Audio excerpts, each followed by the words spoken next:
We can say we are good. You know, that things are moving, there is money in the pocket, we can feed ourselves, we can do everything. It takes time. In the health sector, the president said that the launch of SHIF aims to solve the existing challenges in NHIF. Mumesikia kwa mfano kuna hospitali moja hapa Kino. Mumesikia? Ilikuwa kwa vyombo vya habari. Ati wanafanya operation ya upasuaji kuzidi Kenyatta, Aga Khan na hospitali zingine zote combined. Ni nini wanafanya? Ukora mtupu. Wanaenda kuclaim pale NHIF. Ndio sababu tumeweka sheria maalum inaitwa Digital Health Bill ama law, ambayo sasa itatusaidia kufunga hiyo mambo yote. Wamepeleka makesi kotini kwa sababu hawataki hii sheria. Ndio wanaendesha hii propaganda kubwa. Iko shida kubwa sana, Wakenya wapinge hii mambo ya health kwa sababu wanataka kuendelea kuiba pesa ya wananchi. And I am very determined, by the way, to stop them. And I will stop them. The president also said that Kenyans elected him so that he can fix the country. We have been looking for a person to blame when we do the right thing. I am ready to carry any blame. Okay. But I must do one thing. Do what is right, and I must sort out our country. We've been postponing this. And many people ask me, oh, you know, the way you're going, you will not get a second term. You know, let me tell you, I am very clear in my mind. I was not elected to look for a second term. I was elected to get the country out of the mess. I was elected to create jobs. I was elected to implement universal health coverage that has been on our cards forever. I intend to do precisely that. I know, finally, the people of Kenya will know that I did the right thing and they will reward me accordingly.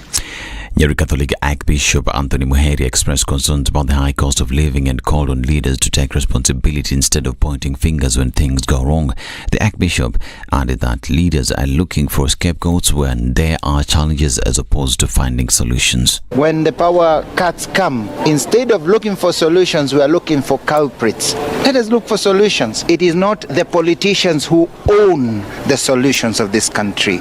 It is people who have been there, who have education in economics, in agriculture, in social, in cooperative, in the religious sectors.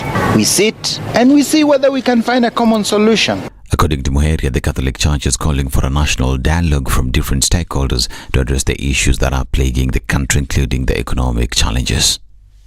When we are specializing in pointing fingers and poking fingers to one another, we'll end up with all of us being blind. We'll never find a solution. Let us rather sit and see what are the problems we're having. We don't have a monopoly of those who know about economy, about the cost of living. Let us discuss and find a solution. This is Newswire. Dennis Aseto, good morning.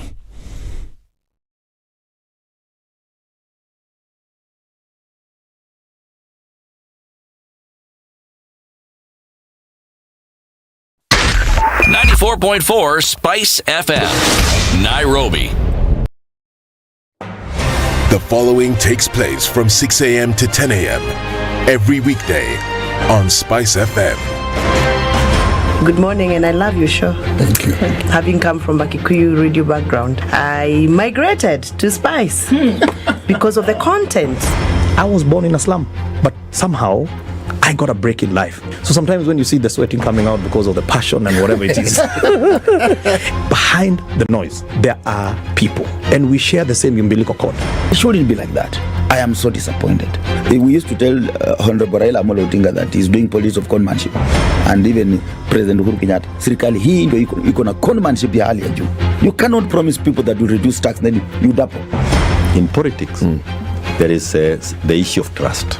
For you to turn around and then stab the same people who gave you that trust, there is no other level of dishonesty. Na hii mambo utaona dunia tu. The Situation Room, Kenya's biggest conversation. The man who looks at a beautiful girl and doesn't talk to her will end up serving lunch at her wedding. Aya, City. Do like that. My father has killed a mouse. Will he fail to kill a man? Ameua panya. Small mammal, big mammal. Mtu atamshinda. Eldorets. What are they How saying? are we comparison? I mean, you killed mouse. What are they saying? What they're saying is, my father has killed a mouse. Will he fail to kill a man? Name, surprise. Someone's name. The name surprised you? No, the name is surprise. No, what am I saying? I'm from Nigeria, man. I met somebody called I Believe. So I was like, your name is I Believe? Yes, my name is I Believe. But that's the short form. I said, excuse me? I said, yes, my name is I Believe. So what's the full name? I believe in the goodness of The Situation Room, Kenya's biggest conversation.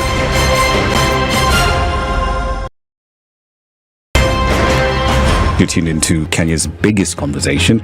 My name is Ramanya. Amen. Amen. So 1 hour is over? Yeah. Oh, yeah. Okay. It gets over. Can you imagine in 20 minutes? what the big boys have also done? I'm very proud of myself. When you understand about partnership in politics, it's like the way marriage is these days. When you're looking for a wife, you're like, oh, you know, maybe you can help me pay you for fees as I pay for the rent. Why should you have a lioness living in your bedroom? I have to tell you a story. I went for a prayer meeting, which was called for the spouses of candidates for senators and governors. And when I got to the gate, the lady who was the secretary, she refused to. She's telling me, no. Leo tunataka wa mama. Leo ni wa mama. I'm telling her, no. She said, no, sio siku yenu. And I thought, there's a problem here, you know, because if it was a man, but this was a lady. It will be called First Ladies until you change the name. The Situation Room, Kenya's biggest conversation. Good morning and welcome to Monday. Not much happening on the streets this morning. It's likely to pick up as we get closer, or rather further on into the morning. And it looks like Monday may not be too crazy as folks are starting to get out of the city, getting into the holiday period. But we're going to keep an eye on things and see how they develop. Let's look at the Thika Superhighway, where not much is coming in right now. And also off of Outer Ring. Free, clear, and that means that everybody's getting where they're going real fast. On the southern bypass, you're good going towards Langata Road, and you're coming in from the eastern bypass, touching on Outer Ring as well at that Embakasi junction. Not much going on, and let's see what happens as we get closer into traffic hour. But for now, you should be fine getting to where you're going with no holdups. Let's talk in the meantime on SpiceFM KE on X and keep things moving this Monday.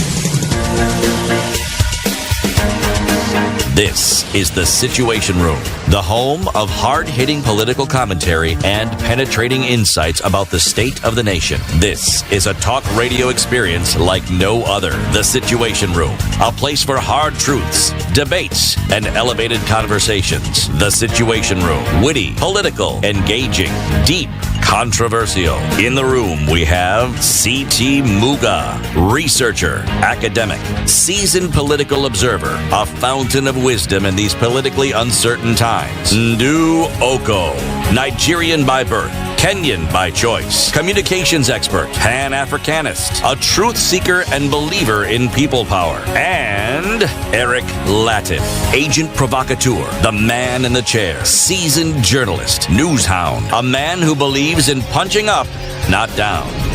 This is The Situation Room, the only way to start your day. Good morning, and how you doing? Good morning, and welcome to the what? To the 18th of December. It's 7 days to Christmas, so it's 12th is 1st, 13th is 2nd, 14th is 3rd, 15th is 4th, 16th is 5th, 17th is 6th, 18th is 7th. Okay, on the 7th day of Christmas, my true love gave to me 7 swans are swimming, 6 geese are laying, 5 golden rings, 4 calling birds, 3 French hens, 2 turtle doves, and a partridge in a pear tree. Until there was 7, 8 what? 7 swans are swimming, 6 geese are laying, 5 golden rings, 4 calling birds, 3 French hens, 2 turtle doves, and a partridge in a pear tree. It's all avian, eh?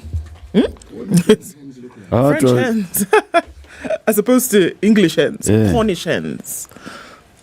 Cornish. Merci beaucoup, monsieur. It's all you need. Birds. Hawa watu wakulangi mbuzi Until you Christmas. get to, the lords are leaping and the ladies dancing and things like that. Hawakulangi mbuzi Christmas. Then how can they possibly celebrate Christmas if there's no booze? How watu wa celebrate Christmas? Nataka kusikia mbuzi. Walikuja na Christmas na wakuli mbuzi, surely. Sijui French hens. And turtle doves, tiny little things. How can you even eat them? No, you don't eat. You're not eating. Why you want to eat the turtle dove? It's Christmas. Everything that you Everything that mentioned, moves must be eaten at Christmas. Everything that you mentioned there is edible. It's Christmas. I mean, why are you mentioning Except for 5 animals? golden rings. Yeah. Then you can sell, so you can buy food. Sister. Surely. Silent night, joy to the world, Feliz Navidad. Hizo zote combine. Yes. Otherwise, how was your weekend? It was all right. Mm. Yeah. What did you not do? This is a very short list, actually.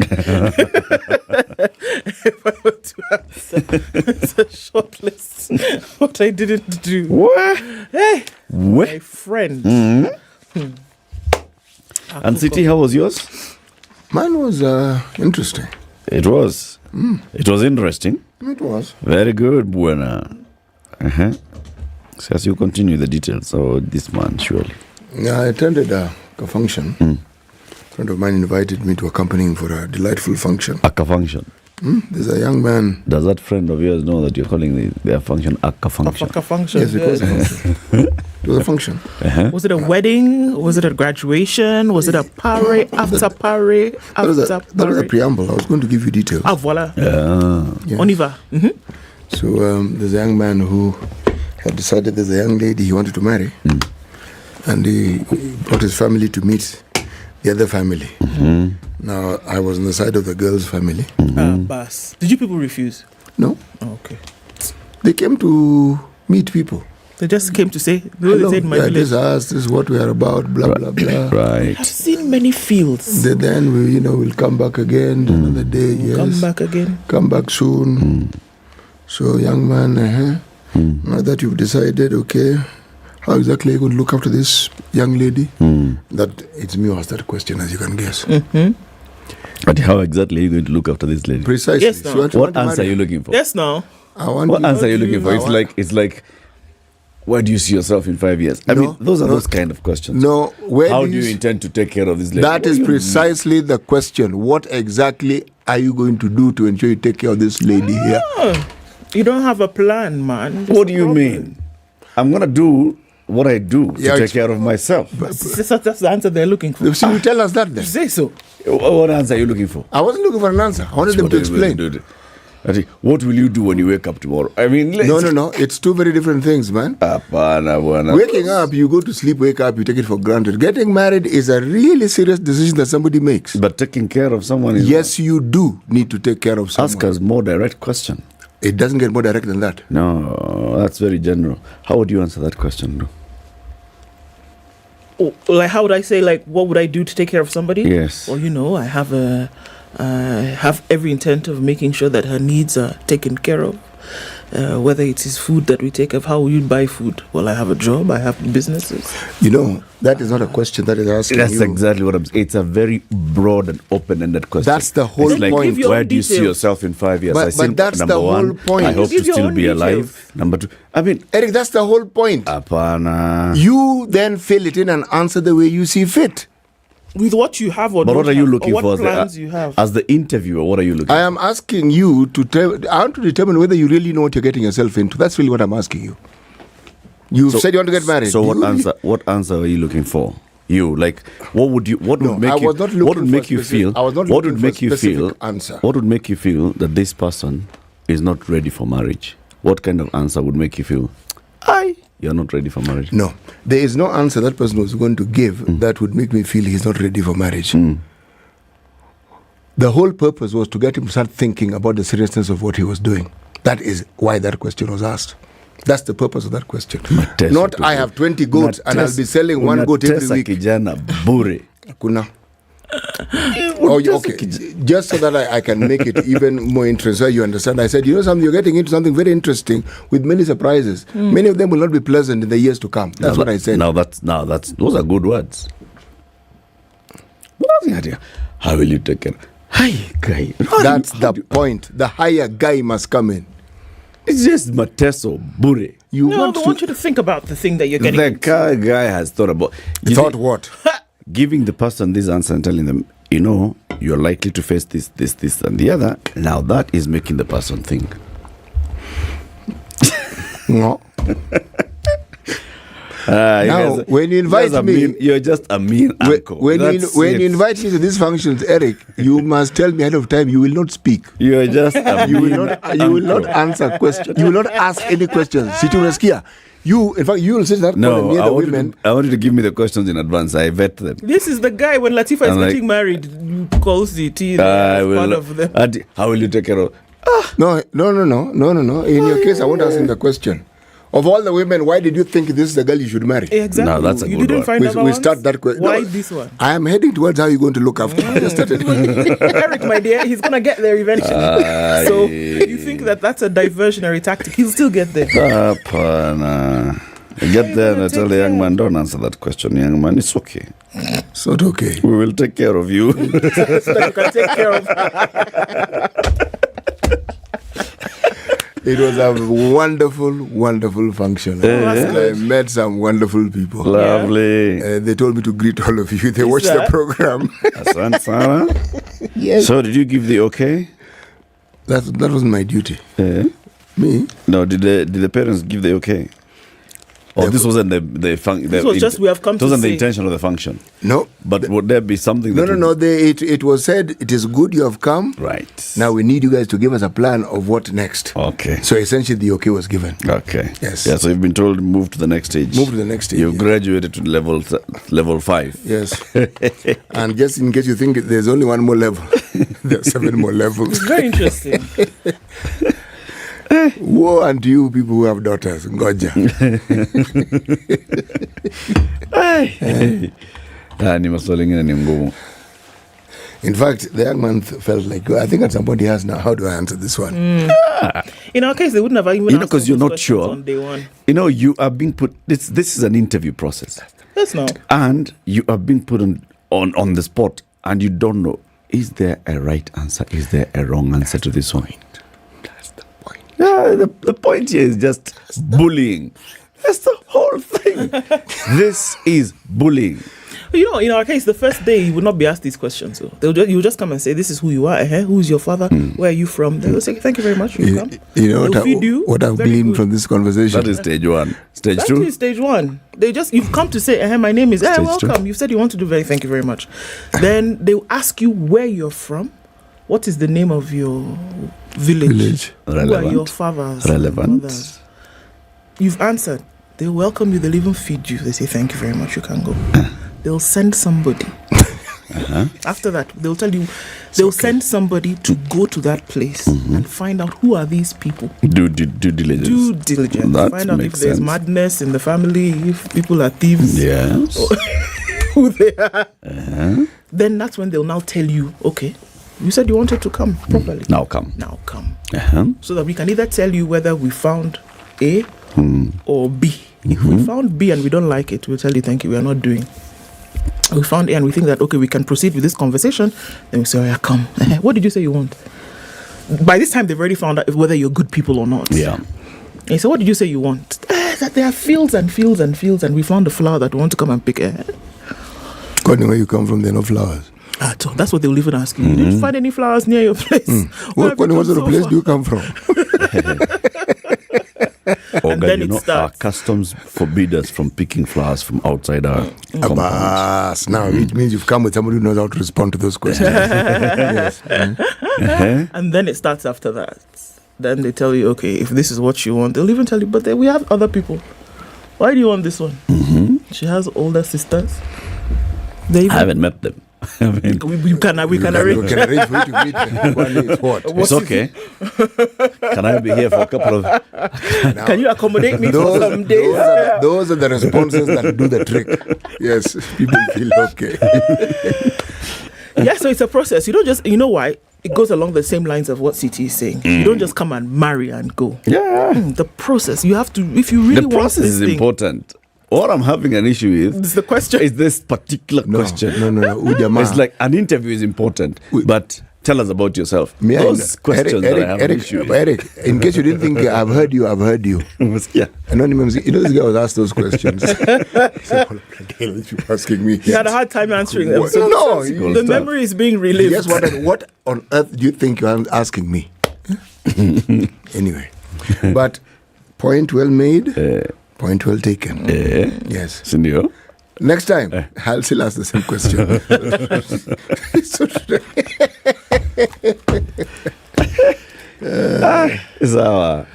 I had an interesting one as well. The Moran's Golden Cup tournament happened, and it was successful.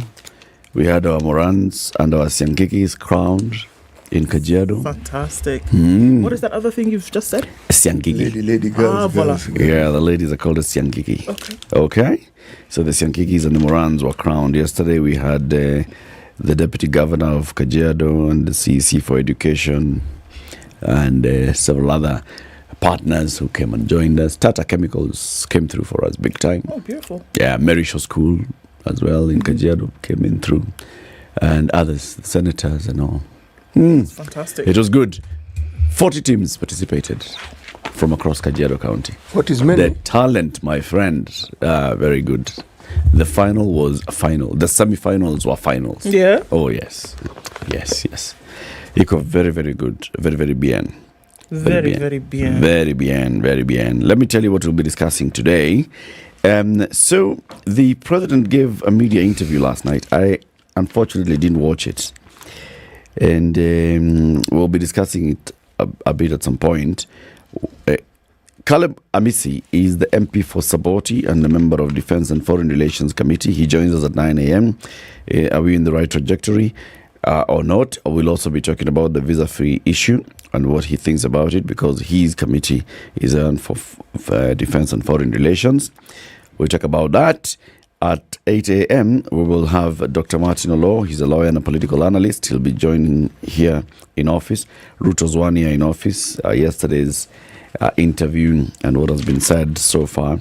And then at 7 a.m., we'll be joined by Ronald Mahondo. Ronald is the CEO of Maramoja Taxi. He will be coming to introduce Maramoja Taxis to us, tell us about revolutionizing urban mobility, how to save big and travel better with Maramoja Taxis at 7 a.m. This and more coming up. Tufanye naona kama tufanye traffic and nini at 1:30 combine. Hakuna shida. Yes? Yeah. So tell us who's online now. All right. Good morning, everybody. Robert Nbogo is tuned in from Mombasa. The thing has decided to hold... Do like that when you just did like that. Imagine. Okay. Don Tabo says, Merry Christmas, CT, Eric na Ednah. Okay. Merry Christmas to you. CT kindly says Ziweto. Ziweto is what? Oh, Soweto in Malawi. Ati livestock is Ziweto. Is Don still in Malawi?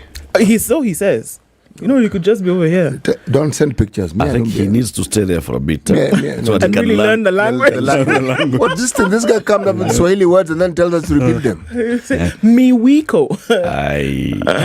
Why did you just say what you mean? Ziweto. Don Salba says, Eric never dropped the pin. Okay, well. Kajiado Town is Kajiado Town. No, if you were in Malawi, how would you have made it, Don? Do you see now problems? James Mukabahana says, good morning. Spice tuned in from Gong, Kajiado. Merry Christmas and a Happy New Year. And a Happy New Year. Someone tell me, please, can you ask Ndu to say Ngong? Say Ngong. Ngong. Yes. So read that message again. Now I'm nervous. Yes. Tuned in from Gong. Gong. Gong. Ding dong merrily on high. The bells are sweetly ringing. Okay. George Okoh says, good morning. Tuned in from Miami, Florida. President Ruto got his way again by campaigning instead of responding to issues. It's a shame. Alar. R says, Tunawaskia. James Nganga says, good morning from Kisi. Raphael Kingori says, good morning. Tuned in from Narrow Moro. Looking forward to the show and too much PR Jana. It seems we're willing to develop Kenya, but incompetence of CSs will not help him at all. My goodness. Brian Otieno says, good morning, everybody. Tuned in. It says, is it possible to fact check the president? Wow. Brian Oginga says, good morning. Please look into the process of workers' recruitment in Israel. Is that a thing? Oh, okay. Kenneth Bushnell says, good morning, Wadao. Aki, Proverbs 19:5 says, a false witness will not go unpunished, and he who tells lies will not escape. Ricardo Mariera says, good morning, kings and queens. Yesterday I heard lies from our president. What's happening? Afro-Jamaican says, good morning, family. One love from Toronto. Joe Mongai says, good morning from Bonnie Lake. Hoddy, hoddy. Instead of Kenyans complaining about hydroelectric power, what's so difficult about solar? Good morning, family, says Zachary. Did you listen to your president yesterday? He says too much PR. Good morning, Ndusiti Eric. A very good morning, Ednah. Locked in from Bahrain. George Okoh says, good morning to you. My name is not Okoh. Guy. It is not Okoh. Remove the T. Engineer Okoh. And says Sweetie Muga. Now this one I agree. Sweetie Muga. Pun not intended. Omondi. Okay, is it because your name is George Okoh? Anyway, Omondi Stephen says, good morning, my people listening from Getty in Kilifi County. Chris Adede is tuned in from Utawala. So, Deep State, it's the Pangani Underpass. Not that thing you've written. Underpass. Okay? It's a real place. It's an underpass. It's a tunnel. Okay? Evans Tabo says, good morning. And Jeffrey Mogaka says, good morning and Merry Christmas, CT Eric. Into Edna, looking forward to a great show, Mombasa to Collect. Good morning, Spice team, tuned in from Portland, Oregon. Ruto has 5 years to make Kenya great again, says Malaki Mongera, and says, good morning. James Gakio is also here. Carol Nyambura, good morning to you. Now, Penda Sana. People still believe in Christmas. Apparently they do. Robert says, good morning. Japheth says I should join a choir. Oh, let's see. Karanja and Jehia is tuned in from Nanyuki. Ann Gore is tuned in from Chanzoia. A shout out from America, says Kenyan Kabi. And tuned in from Tel Aviv. Edna, they think that we should form a duo. We should be singing Me and You. Bye. Victoria Nyambok says, I love your shows. Good morning. And somebody says, Ndu je t'aime vous. Okay, en français, we say je t'aime. That means I love you. Thomas Chepkonga says, good morning. And Dave Lubali has an answer for you, Eric. He says, Matthew 6:34, when you're asked, how will you take care of our daughter? Therefore, do not worry about tomorrow, for tomorrow will worry about itself. Each day. Quote the Bible. Has enough I was brought up in church. Right. Do not worry about tomorrow. Tomorrow will take care of itself. Each day has a trouble of its own. Moses Kioko, Brother Benson, Azaria, we see you all. Good morning and karibuni sana. Everybody, welcome. City, where do we go this week? I was about to ask this month. We are at home in Kenya. Okay. Did you know that this country we call Kenya? No, when you come to Kenya, you have to go below the first layer. Yes, did you know that we are a member of the Commonwealth? Oh, yeah. Yeah. Okay, did you also know that we have 42 communities, otherwise known as tribes? Did you also know that the two main languages in the country are English and Kiswahili? And did you also know that the earliest inhabitants in Kenya were hunter-gatherers whose heritage actually is found in, well, guess what? Arusha region. Oh, voila. What are they called? The Hadzo. The Hadzo? Yes. The Hadzo were the original inhabitants of these lands? They are the ones, the Bantu who first came. Okay. And they're the ones who traversed these lands. Kenya. Kenya. You know, these contradictions. When we say that the earliest man was found in Turkana, how then do we say? We talk about migrations of large people.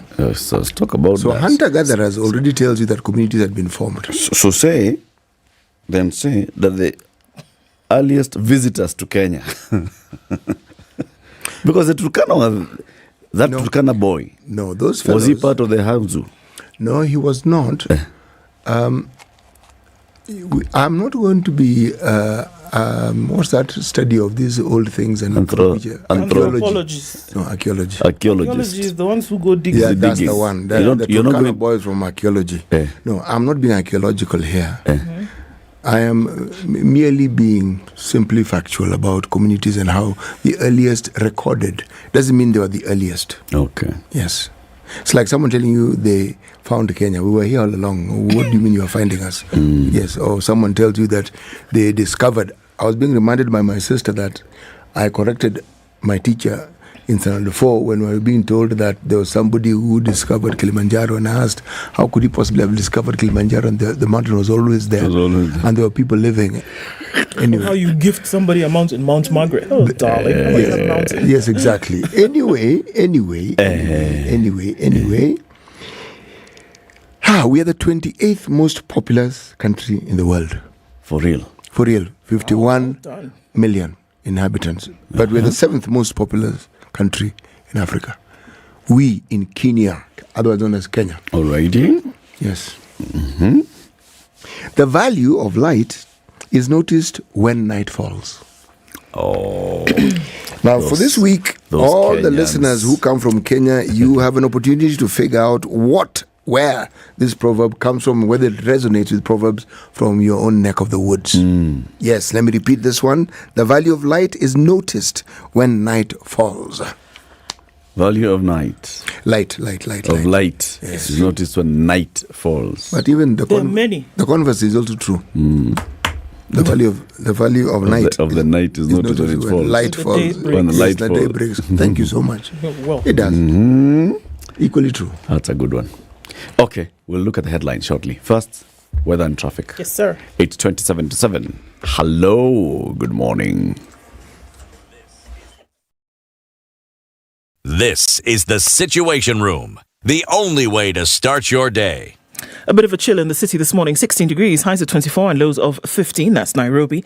Partly cloudy at 13 in Nakuru. We'll see highs of 27. And 24 will be the high in a mostly cloudy Nyeri at 15. We're looking into a partly cloudy Eldoret at 14 with highs of 25.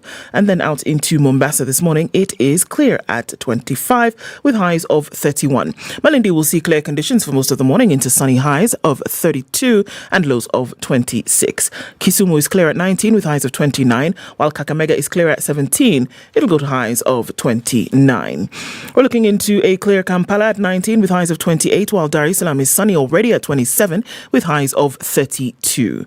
And then into Johannesburg, it is sunny at 18 with highs of 29, while Mogadishu is sunny at 25. We'll see highs of 32. It's 8 degrees and clear in Addis Ababa with highs of 22. Harmattan continues in Lagos with highs of 34 and lows of 25.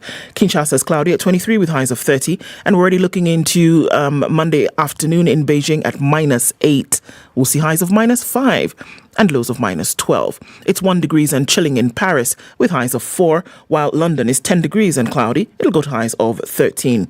It's raining ever so lightly in London, or rather in New York Sunday night. Coming into Monday, highs of 13 and lows of 12. Spice FM. Spice up your life. All right, so we're looking at the pickup of traffic coming in from the Thika Superhighway. Not too heavy, and everything that can be experienced at this time we'll be able to deal with. A little bit of traffic then on Haile Selassie. It's been that way for a couple of days. It looks a little messy already at a few minutes after 6:30. Let's see what happens as we get closer to 7. On Jago Road, traffic is moving. We're not stopped just yet, but from the way it looks right now, it will get to bumper situation not too far from now.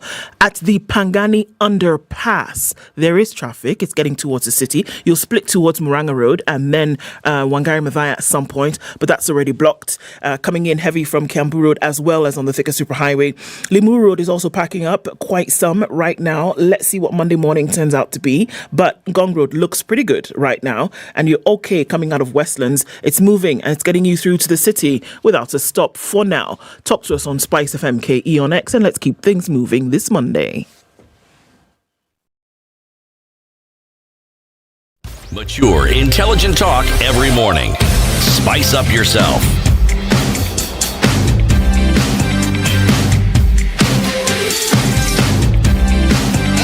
Mornings done right. 94.4 Spice FM, Nairobi. Basi, headlines. On the front page of the Standard today, experts say Ruto's projects freeze to slow economy. Standard has been doing expert things. Yeah, a lot of headlines experts lately. have been giving some insights to the Standard recently. Economists say the Treasury's decision to halt financing of some projects will weaken the economy due to reduced cash flow to the private sector. So come on, folks, which one is it? Stop projects in order to have some more money running in. Don't stop them. What experts are telling us seems to be moving from one to one. All right, another week of trepidation while Form 1 selection starts. Stakeholders want the exercise to be transparent, well, don't we all?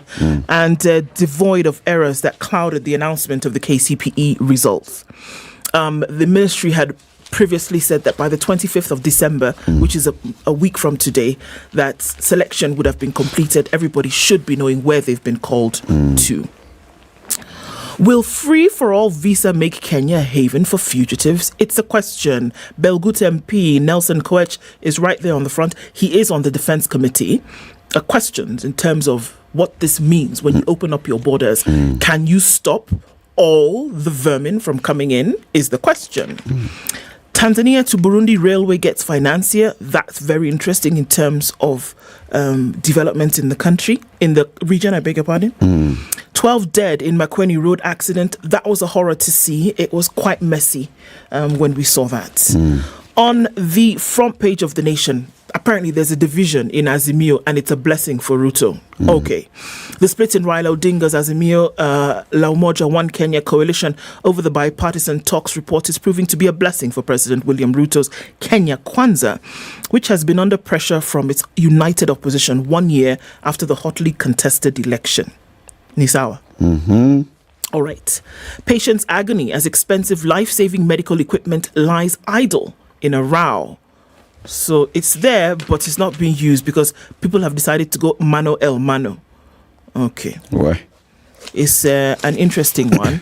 President now revokes Uhuru's order on the city's sewage land. That's another big one. Kenya moves to forestall a diplomatic tiff with the DRC. We saw that there was a recalling of ambassadors from the side of the DRC first. And of course, the words of diplomatic row looming on everybody's lips. And that's what it looks like. All right, the Business Daily. Kenya Power loses 10% of customers to private plants. Huh? Okay. They are the people who are selling power in this country. Kenya Power has lost up to 10% of customers after firms dumped the national grid and started their own power generation.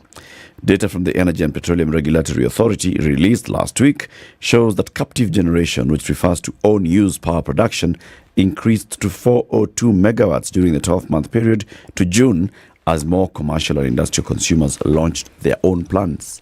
10% of their customers are doing their own power. You know how? You are Kenya Power. I am my power. Yeah? You know how? Unachukua kidogo unauza hapa at the corner. Sindio? That's what it is. Is that not what it is? No. What is it? It's own generation. The generation. Oh, the generation. Because now they obviously know what to do. Yeah. So they have their solar panels. They have their own thermal generators. So they are generating their own power. Their own and selling. Yeah. Not selling. Yes. For their own consumption. For their own use and consumption. Yes. Voila. Okay. Their own use. And those are big. So when you see that, those are big power consumers. So Kenya Power is losing big power consumers. KRA builds new system for SMEs after E-Team's uproar. Another system. Guy, small businesses will only be required to show a record of transactions rather than generating electronic invoices, as KRA works on a separate system to accommodate their operations. Can these people just can they go for a workshop? You should get serious. Starting January 1st, every transaction has to be backed by an electronic invoice, but the taxman wants to shield small businesses from the requirement owing to high compliance costs and concerns of gaps in technology adoption. I don't understand.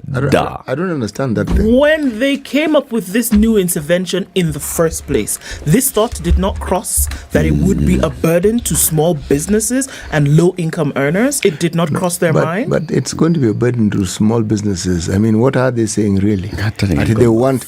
You know, these are words you're hearing. You need to be careful here.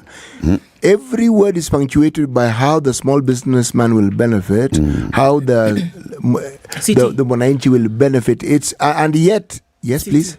When they came up with this e-teams a couple of months ago, and then they said that it was absolutely necessary for you to be compliant with the new system, there was uproar. I know this is still a headline, but there was uproar in terms of what it was going to cost for people to be compliant. And people said, we just finished dealing with the... You told us to buy this. Buy the new machine. We just finished doing that one. Now something else. Then now you want to bring another one. How are we supposed to be able to afford it? They said, there's no cost because it is online, blah, blah, blah. Not the case. Now, after you then you now say, actually, you know what? Maybe we use another one because we realize that for those who don't make so much in terms of income, it would be too expensive for you to be compliant. I mean, what? It's crazy. It's crazy. It's crazy. You know, small businesses that are then doing business, supplying a larger. So micro is supplying to a small is supplying to a medium, and so on and so forth. The point is, at some point, somebody will have on record that they spent money on some inputs, and they'll be told, unless it's accompanied by an electronic tax invoice, you cannot claim it. For goodness sake. You see, now that's where the issue comes in. Let's take one company, for example. This one that's doing this one for Peter Njonjo, Twiga. Okay, Twiga buys mboga na matunda from farmers. Twiga supplies mboga na matunda to Mama Mboga. Mama Mboga sells. Okay?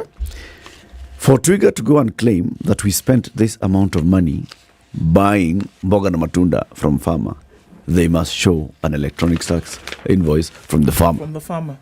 Issue the Tigoma. Kabisa. Tigoma. Iyo.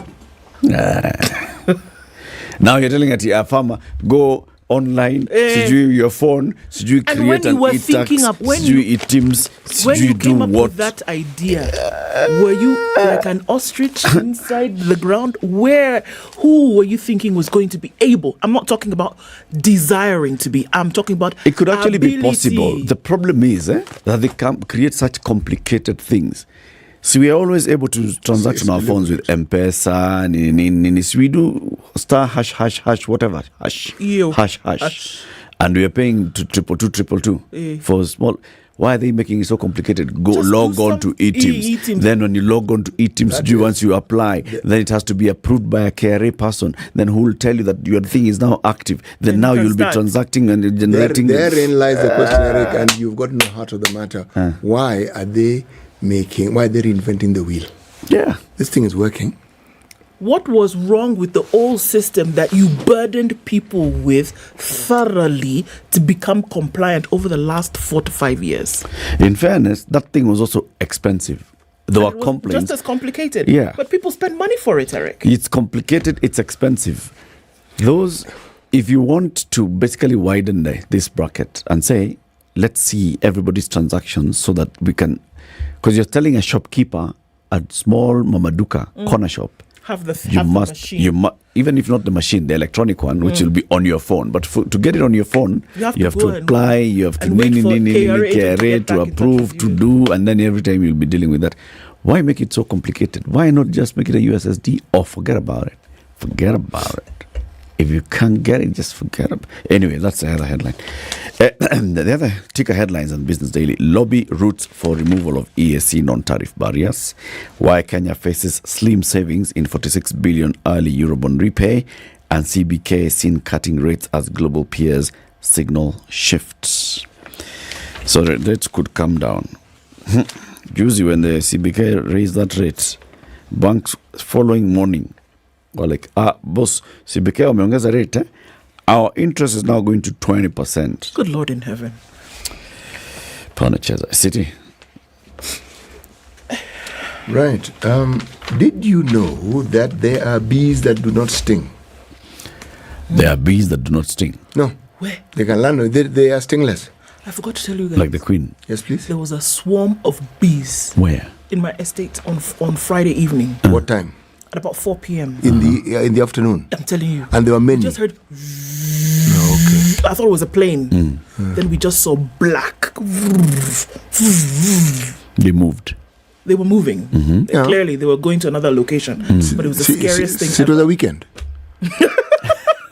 Sorry, please continue with your story. It was Saturday. It was Friday evening. It was Friday. Sherehe. Walk about. But I've never seen. fly I know about. that swarms move, but I've never actually experienced. You've not that seen was it? exciting. I've never seen a swarm like that. Oh, really? Unbelievable. It was crazy. Some of them died along the way, actually. Yeah, they We saw usually fall. Yeah, we saw those that get tired.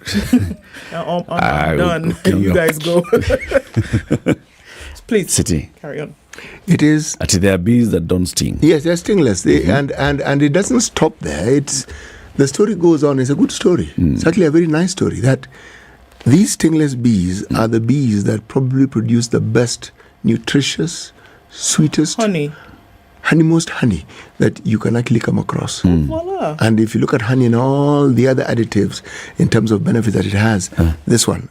Now, ICIPE, the International Center for Insect Physiology and Ecology, are now working on this. And this has been made possible by funding from the German Federal Ministry of Economic Cooperation and Development for the next 2 years. So they want to develop this. But one of the things that ICIPE does, it actually looks at, among other things, the relationship that insects have with plants, etc., etc., etc., etc., etc. It is actually fascinating when you're that centered, when you talk to the scientists who work there, and when they tell you that a lot of their work is what is responsible for not just, I was going to say crop evolution, crop mutation, seed mutation, evolution, pollination, all these things. And if you even walk within the compound, you will find very many of these things. And by the way, you will know the center, which is in Mbita. Yeah. But they have other centers elsewhere, and they work with even local farmers to understand these things. Now, this ought to be interesting. Now, the Ministry of Agriculture have also latched onto this. They already have an understanding, and they have sectors within that particular ministries that have been working with beehives, beekeeping, honey creation. But now this new addition ought to take this whole matter to a different level and make it an industry, as we say. Okay? This is the star, and this is the story on the top right-hand corner in Till Green. Okay? I just changed the format of announcing it today. Right. Then, Raila back to old self in a new war with Ruto. This is the story of the opposition leader. Raila has bounced back to his old style of confrontational politics, breaking his temporary silence and laid-back approach to his handshake comrade, immediate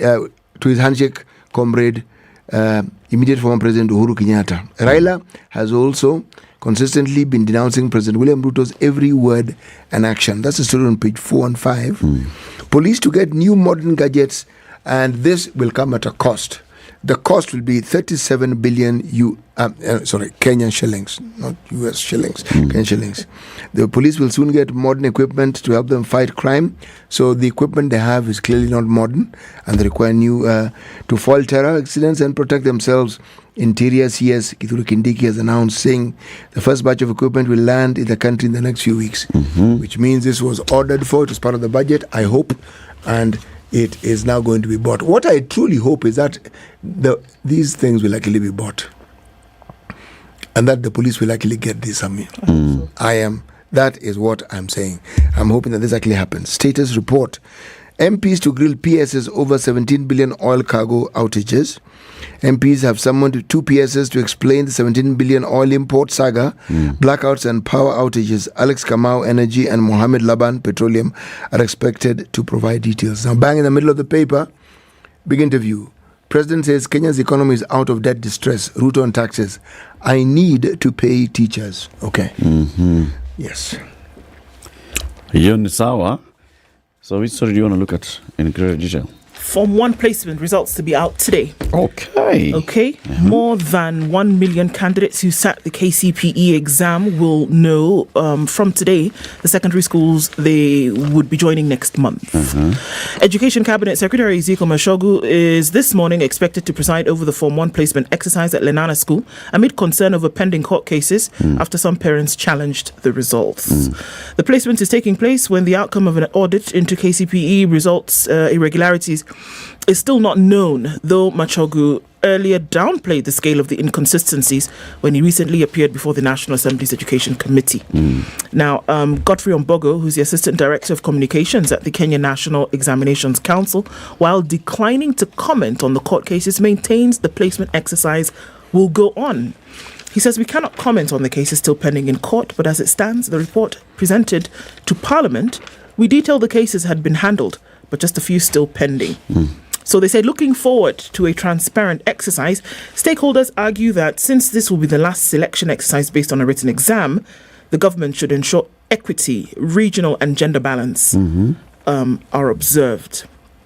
Akelo Musori, who is the Secretary General of the Kenya Union of Post-Primary Education Teachers, urged the government to exercise fairness in selection. He says, we wish to see all our children accorded equal chance in the placement.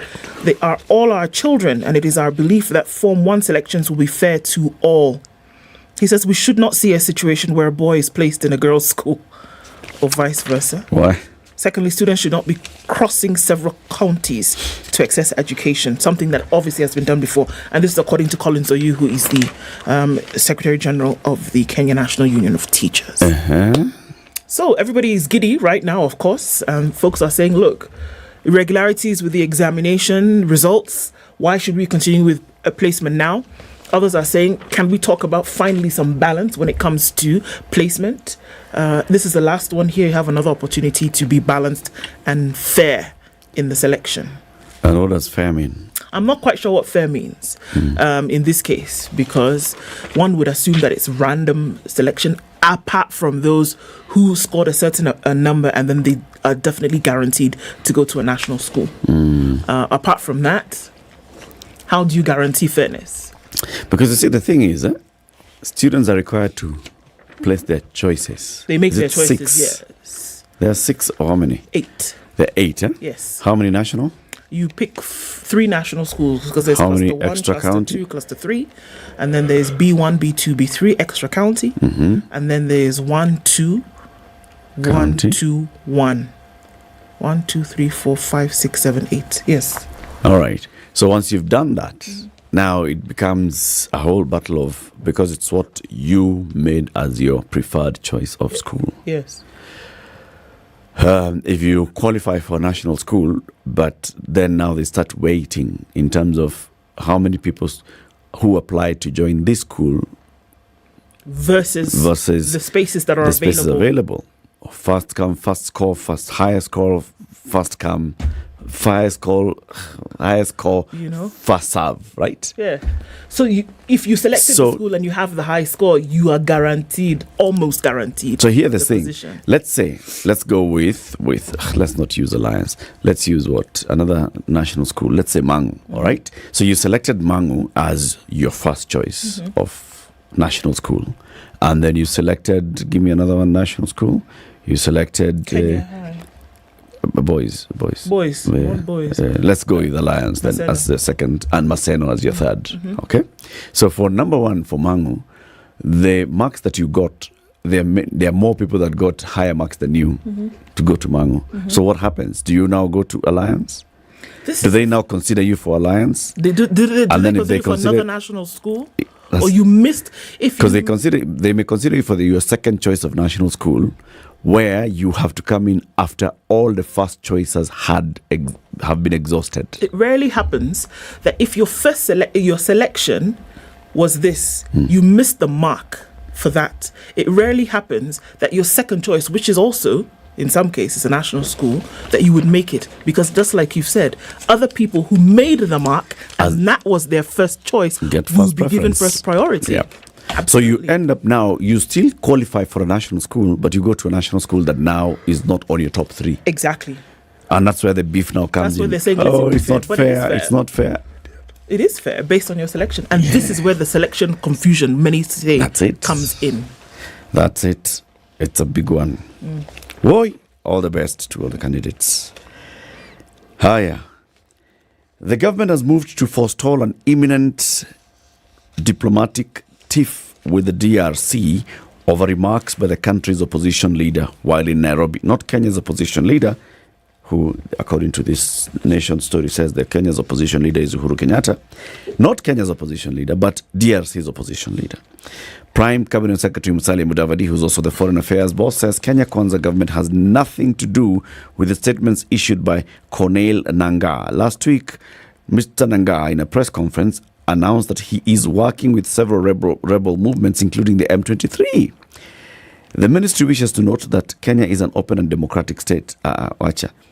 Musalia said his office has been made aware of the announcement and utterances made by Mr. Nangaa, but wondered why they were being linked to the government. His reaction came just a day after DRC recalled its ambassador to Kenya, John Kalunga. The nation has established that Kalunga was recalled to give explanation on the launch of a political military wing by Nangaa. Alain Shibanda, who is the spokesman for Congo's foreign ministry, in a statement said Kalunga was needed in his country with immediate effect. Also recalled is the envoy to Tanzania, since Tanzania hosts the headquarters of the EAC, which Congo belongs to. So there's something that's brewing in the DRC. Yep. And Tshisekedi is just not happy. He's kicking everybody. Come close to him, slap. Did this start with the withdrawal of troops from DR Congo? It's part of. It's part of all of this. So they said the withdrawal of troops was, part of an agreement, a general agreement that had been reached, but there's an election coming up in the DRC. And it said that there are those who think that Mr. Nangaa, he was speaking so confidently in Nairobi because he may be getting support of some political bigwigs in Nairobi. It wouldn't be too far off in imagination. Well, if the other stories of how Tshisekedi rose to power in the first place, are anything to be believed, it's this DRC. It's unfortunate that it can be such a mess. It's unfortunate. We're coming to the top of the hour. City, do you have a quick story for a minute? Nope. You don't have? I do not have, except I can tell you something quickly. Remember, there's a time when there were some evictions and demolitions in Ruai. Yes. Right? Mm-hmm. Near the Ruai sewage plant. Yes. And there was this talk of there's a company that was trying to establish a real estate company there.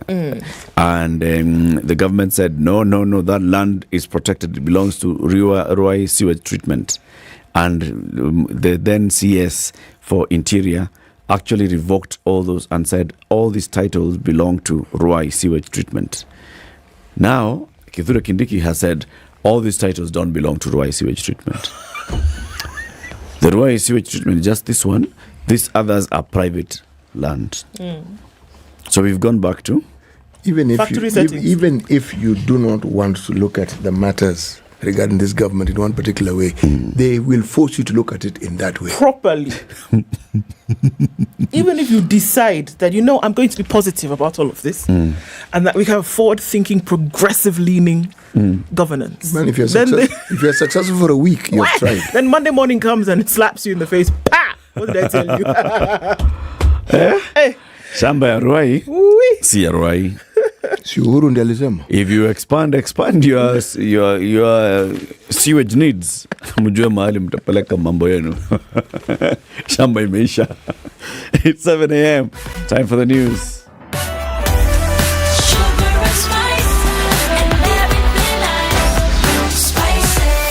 Spice up your life.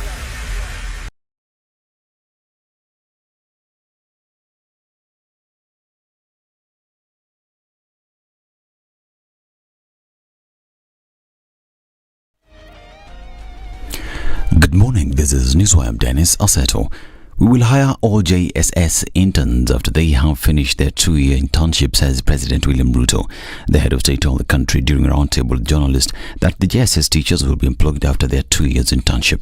Kabla ya kuajiriwa permanent and pensionable, unafanya kazi internship miaka miwili. So once they complete their internship of 2 years, we will hire everybody. So they need to relax. They need to go through the process. They will have the first priority when we hire teachers after the internship. And we are not doing internship only with teachers. We are doing internship with many other sectors. The head of state said the JSS interns will be given the first priority after their 2 years internship. Internship is part of the learning process and the job process. So our interns that are doing a wonderful job as teachers, they need to relax. Nobody is going to take their place in January. They will continue to complete their internship, and that is understood. After the 2 years, they will be hired as we absorb others into internship to graduate slowly like that. Deputy President Rigathi Gachagua now claims that those who oppose the NADCO report are being used by Azimio leader Raila Odinga to humiliate Wiper leader Kalonzo Musyoka, who led the negotiations. Speaking in Kitui County, Gachagua described Odinga as a hypocrite and a selfish person. Juzi amempatia kazi aende aongee na Kimani Ichung'wa. Wameongea, wameandika report. Sasa hiyo report tena wanaipiga. Kuaibisha hii mtoto wenu tu. Kwa sababu si hao waliongoza, ni yeye. Wameketi pale, wameangalia mambo ya Kenya, wametengeneza ripoti. Kwa sababu wataki nyinyi mjue, wanapanga wengine wamkemee. Hawa wanajifanya wanaunga mkono, lakini wanapanga wengine wafanye nini? According to Gachagua, it is the right time for Kalonzo to distance himself from the politics of deceit, saying that supporting Odinga has caused him problems as Ukambani region lags behind in terms of development. You cannot follow a man who takes you nowhere forever. For every 5 years, munafuata yeye, munaanguka. Munamfuata, munaanguka. Munamfuata, munaanguka. The last time amefanyia nyinyi madharau kama jamii. Alikuwa anachukua huyu kiongozi wetu Kalonzo, anampatia deputy. The last election amemuita interview kumuuliza maswali. Ati jina yako ni nani? Umeoa? Ulibatizwa kanisa gani? Na hii mtu amekuwa na yeye miaka hiyo. Sasa wewe unaita mtu kwa interview na mmekuwa na yeye miaka hiyo yote kumuuliza jina yake na kitambulisho. You know it is wrong. You don't humiliate a whole community. A community that has supported you for so long for no reason, because there is nothing you have done for them. The government has moved to avert a diplomatic standoff with the Democratic Republic of Congo by distancing itself from a Congolese political alliance dubbed Congo River Declaration. Foreign Affairs Cabinet Secretary Musalia Mudavadi assured the East African community state that Kenya is part of what he called utterances that are likely to injure peace and security of the DRC, promising to investigate the makers of the statement. Kuna mambo yalikuwa yametokea kidogo tu kati ya taifa la Kenya na marafiki wetu kutoka DRC. Kuna watu walikuja hapa Kenya wakatoa statement, na hiyo statement ikawatia wasiwasi, lakini tumerekebisha. Nimetoa ujumbe na nataka nifuatilie, nihakikishe kwamba wanajua kwamba Kenya haina nia mbaya kwao kamwe. Kwa hivyo taifa la Kenya halihusiki na mambo yote maovu kuhusu mataifa mengine ambayo yako hapa ama yako kwingine. DRC has recalled its ambassador to Kenya and summoned Kenyan ambassador following the signing of the pact in Nairobi between exiled Congolese opposition figure Corneille Nangaa and M23 rebels ahead of the Wednesday elections. And the death toll from a road crash in Boni, Makueni County is at 12 after 2 more passengers succumbed to injuries. The PSV, which had a seating capacity of 14, had 17 occupants when it crashed along Makueni County's Kikimakali Machakos Road. Witnesses to the collision claimed that the driver lost control of the car and rolled into a ditch off the side of the road. The administration in the county now wants road users to be vigilant and cautious as they travel over the festivities begin. The acting county commissioner is warning matatu cycles and passengers to follow the rules and regulations when traveling. This is Newswire. Dennis Aseto. Good morning.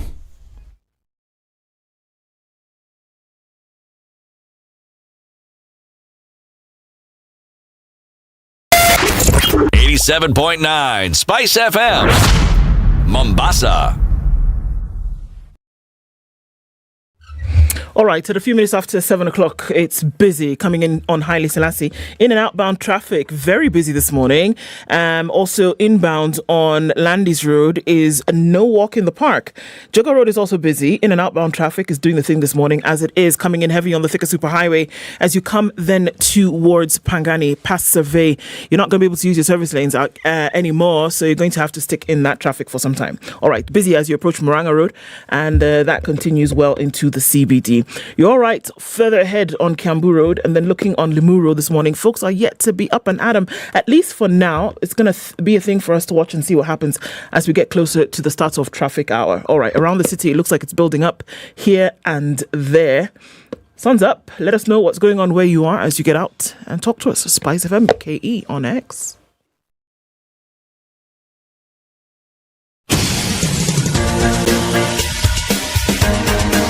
This is The Situation Room, the home of hard-hitting political commentary and penetrating insights about the state of the nation. This is a talk radio experience like no other. The Situation Room, a place for hard truths, debates, and elevated conversations. The Situation Room, witty, political, engaging, deep, controversial. In the room, we have C.T. Muga, researcher, academic, seasoned political observer, a fountain of wisdom in these politically uncertain times. Ndu Okoh, Nigerian by birth, Kenyan by choice, communications expert, Pan-Africanist, a truth seeker and believer in people power, and Eric Latiff, agent provocateur, the man in the chair, seasoned journalist, news hound, a man who believes in punching up, not down. This is The Situation Room, the only way to start your day. 7:07. How are you doing? Welcome to the second hour of The Situation Room. This is indeed Kenya's biggest conversation. 18th day of December 2023. And the what day of Christmas? 7th, you said? Yes. That's when you have what? French hens. Swans swimming. Swans are swimming. That's right. Have you seen? 7 swans are swimming, 6 geese are laying, 5 golden rings, 4 calling birds, 3 French hens, 2 turtle doves, and a partridge in a pear tree. My favorite part is that last one. The partridge? No, the palm tree. The palm tree. The palm tree in the palm tree. The partridge. Yay! Okay. And then you've just told us that today, Form 1 selection Like that. is like that. Yes. Next month, toward the end of January, like this, Form 1 Into school. into school. One of the things you'll be told, uniforms, do uniform for night, uniform for day. Uniform Sweater for cold, weekend, uniform sweater for weekday. Yeah. Shorts for sports, shorts for do what? Socks for days, socks for night, socks for weekend, yeah. socks for when you're visiting, socks for when other schools are visiting you. How many other things? Your rib from the left side Yeah. of your great grandmother. All those things. Plus shoe polish. Yeah. Here. You're a good man. Check a shoe polish. Thank you very much. You know why? The burden on you come January is going to be crazy. Actually, it's already started to be a burden in December. And you ask yourself, how are we going to get through this next month? And we have to sort out school fees and all these other multitude of things that need to be done. Well, Kiwi says, we have a solution for you. School fees. How about we take that away and all you need to do is walk into a supermarket today and purchase Kiwi. Ivo. Just like that. Ivo. It's got to be the one with the new logo. You're going to purchase that at any place where you'll find it. It can be your Duka, your supermarket, your wherever. Buy that. Then you're going to pop the lid. Under the lid is a code. You're going to pick up your phone and you're going to dial *54459 *5 hash. Right? Enter that code and then you get into a draw where you win 35,000 shillings towards school fees. It's like a dream come true. It's like Christmas every day. Presents opened up every day. And you get school fees. Take away the burden of school fees come January with Kiwi. My God. An opportunity to be happy. Yes. And how you know that you're happy is when you're smiling. Yes. Smiling means good dental health. Thank you. Sindio, another message again. Colgate is telling you, my friend, we want you to smile over this Christmas. How so? And we want you to be happy. And as you're happy over this Christmas, smile. City smile. Like that. Yeah? When you're happy like CT. Just so that you understand, these are all my teeth. When Well you're happy done. and you have all your teeth, All your like teeth. CT, it means that your dental health is A1. Now, Colgate are saying, please, over this Christmas period, this coming weekend and the next weekend, this weekend, what weekend is this? Which weekend? This weekend. that's coming. Yeah. The weekend before Christmas. It's the Christmas weekend. Yeah. Guy. And then the other one is the New Year weekend. Yes. These 2 weekends, Colgate is going to be coming to localities near you and having free dental checkups. And will be accompanied by our good boys at Vibes Radio. Already there. So this particular Christmas weekend, on the 23rd and 24th of December, they'll be giving families across Kenya free dental checkups for the festive season. Free checkups, that's right. Learn more at Colgate Kenya on Facebook. Now, we will be at Naivas Greenspan on Nairobi 23rd and on December 23rd and December 24th. Greenspan In Nairobi. 23rd and 24th of December. Well done. Naivas Greenspan this weekend. The weekend of the New Year's, it's Naivas Buruburu. That's 30th and 31st of December. And Vibe Radio will be there with Colgate. They're saying, smile. We got you covered. We have also been talking about this festive season is a time for moving up and down. And we're saying, do not drink and drive. Okay? In fact, it's Sherehe time. Why are you driving? Why drive at all? Sit in the back left and tell people, Omera, where are you? We are coming. Not my problem. Boss, change direction. Let's go to city. Senior. Yeah. This is it. And we said, there's a taxi hailing company that is Kenyan made, Kenyan managed, Kenyan run, Kenyan everything. Kenyan. It means if you have an issue, you can walk into an office in Kenya and find a Kenyan who will listen to you in Kenyanese and understand exactly what you mean. Okay? It's called Maramoja Transport. Maramoja app. Yes. We introduced this to you last week and we said we will bring these guys here so they can tell us all this story. And they're here this morning. Ronald Mahondo is the CEO of the company and Michelle Midi is the digital manager. Good morning, Ronald and Michelle. Good morning. Good morning, Eric. Welcome to Kenya's biggest conversation. So when you used your cab is waiting there. Yeah. It's still counting. No. Has came and left. Yours is here.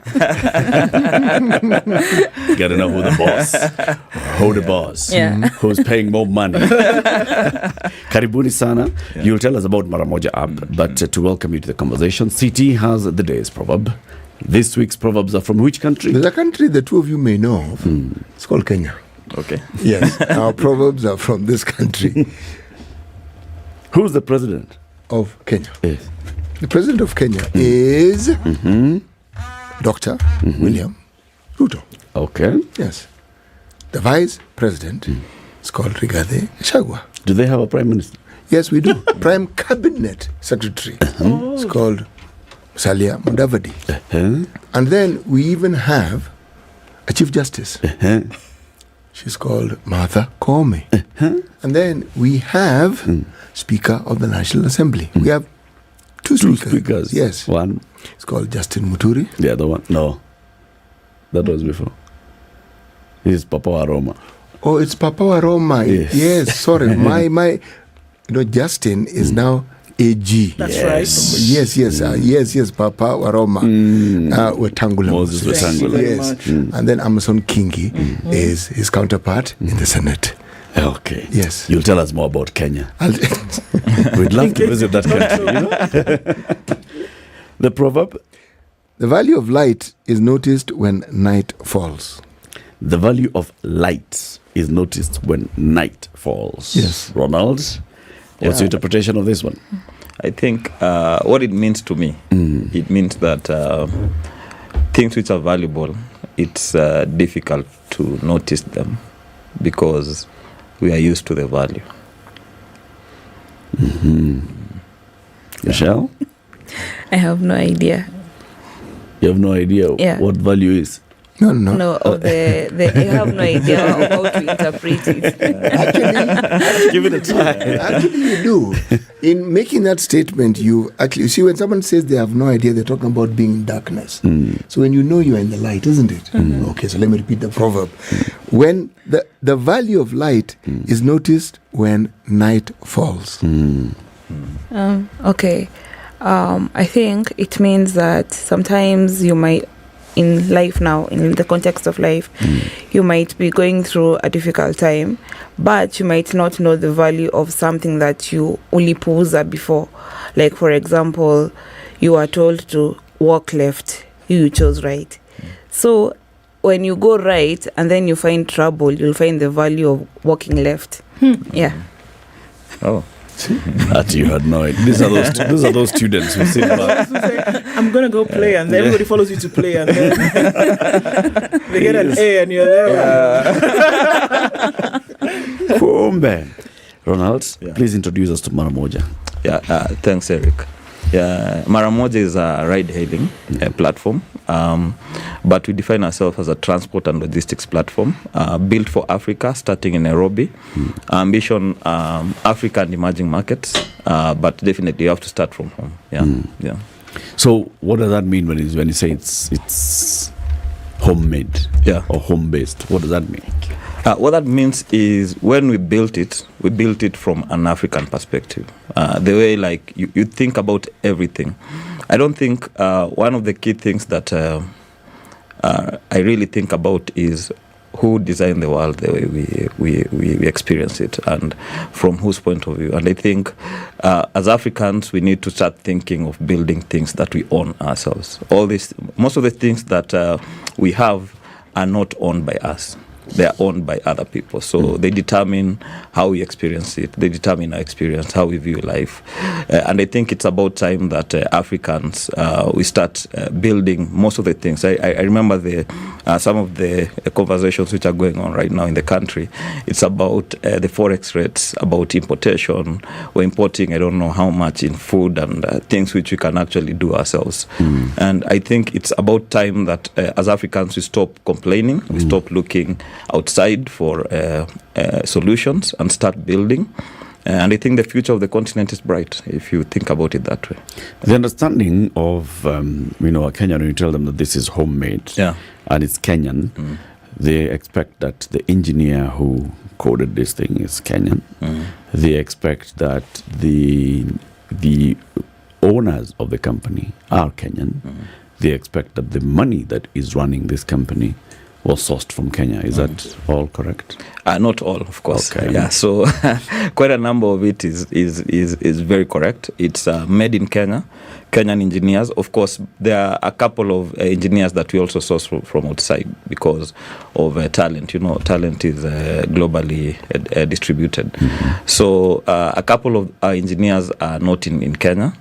Our ownership structure too, as much as we are local, we have to register in different jurisdictions for purposes of fundraising. As you know, Kenyans, it's very difficult, or rather Africans still, most people with money will rather invest in tangible assets, but the value is really in assets which build value, not necessarily tangible. Not kapulot. Yeah, exactly, yeah. That's how Kenyans think. So it's easier to fundraise from out there than locally, yeah.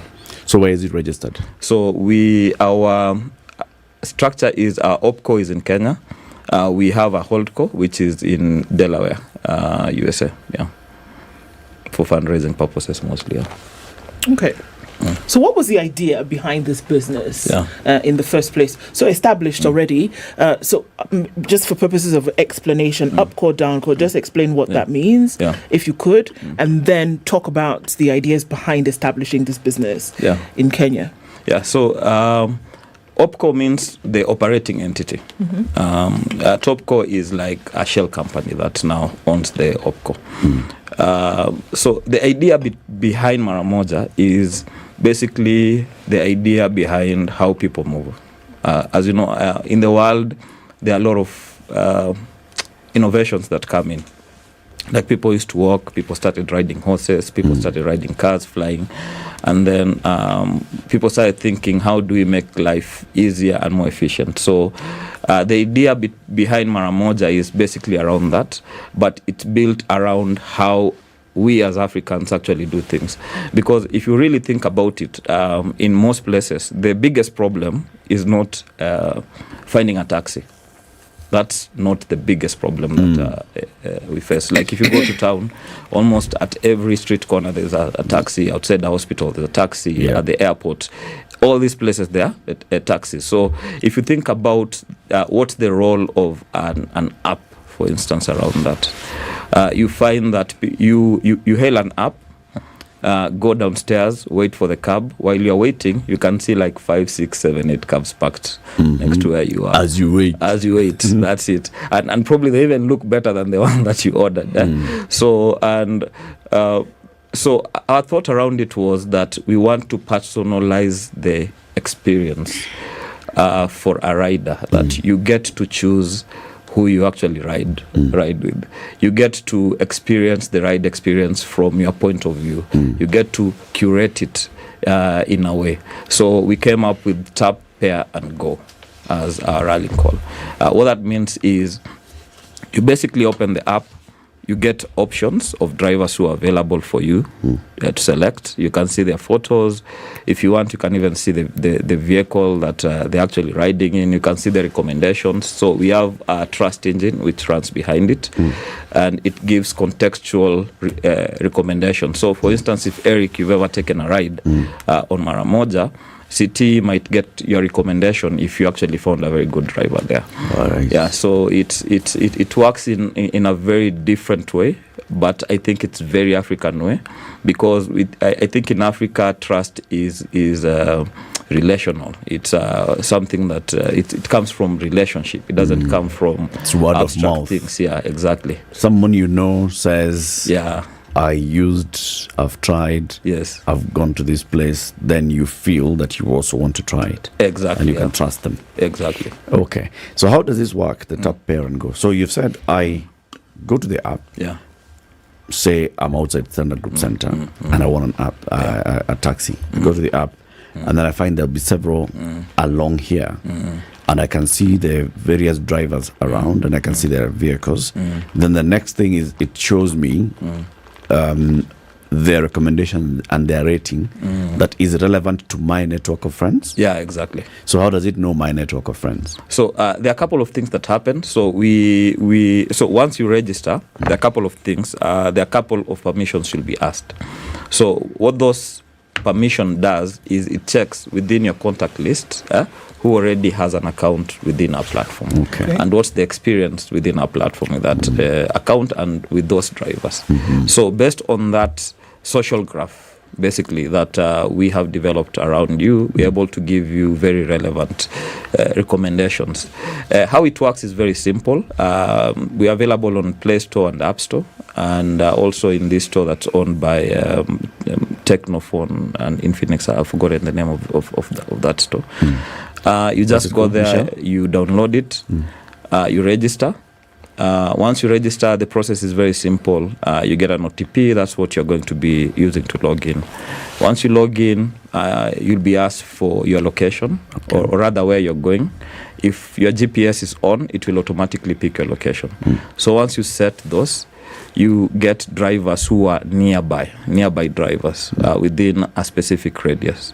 So those drivers, only around a maximum of 12 will be offered to you based on the engine's recommendation. So it will say either these are the nearby drivers, these are the most recommended drivers, or these are the highly rated driver, whatever criteria that it chooses. All you have to do is just to select the one you want. But also, there's another option where if you are on the street already, you've seen a vehicle with our sticker. We have a very characteristic sticker that you cannot miss it. Once you see it, you can just hop in the car, pair with that driver, and go wherever you want to go. Yeah, I see. Quite interesting, because then the other apps, they tell you we are looking for vehicles available, and then they choose the vehicle and they send me a vehicle. Exactly. I don't have a choice. Exactly. So this one I have a choice of whom to pick. You give me the options and I select the one you want. The one that I want. Yeah. And it will also help me with selecting the one that I want by telling me City has rated this particular driver highly before. Exactly. Yeah.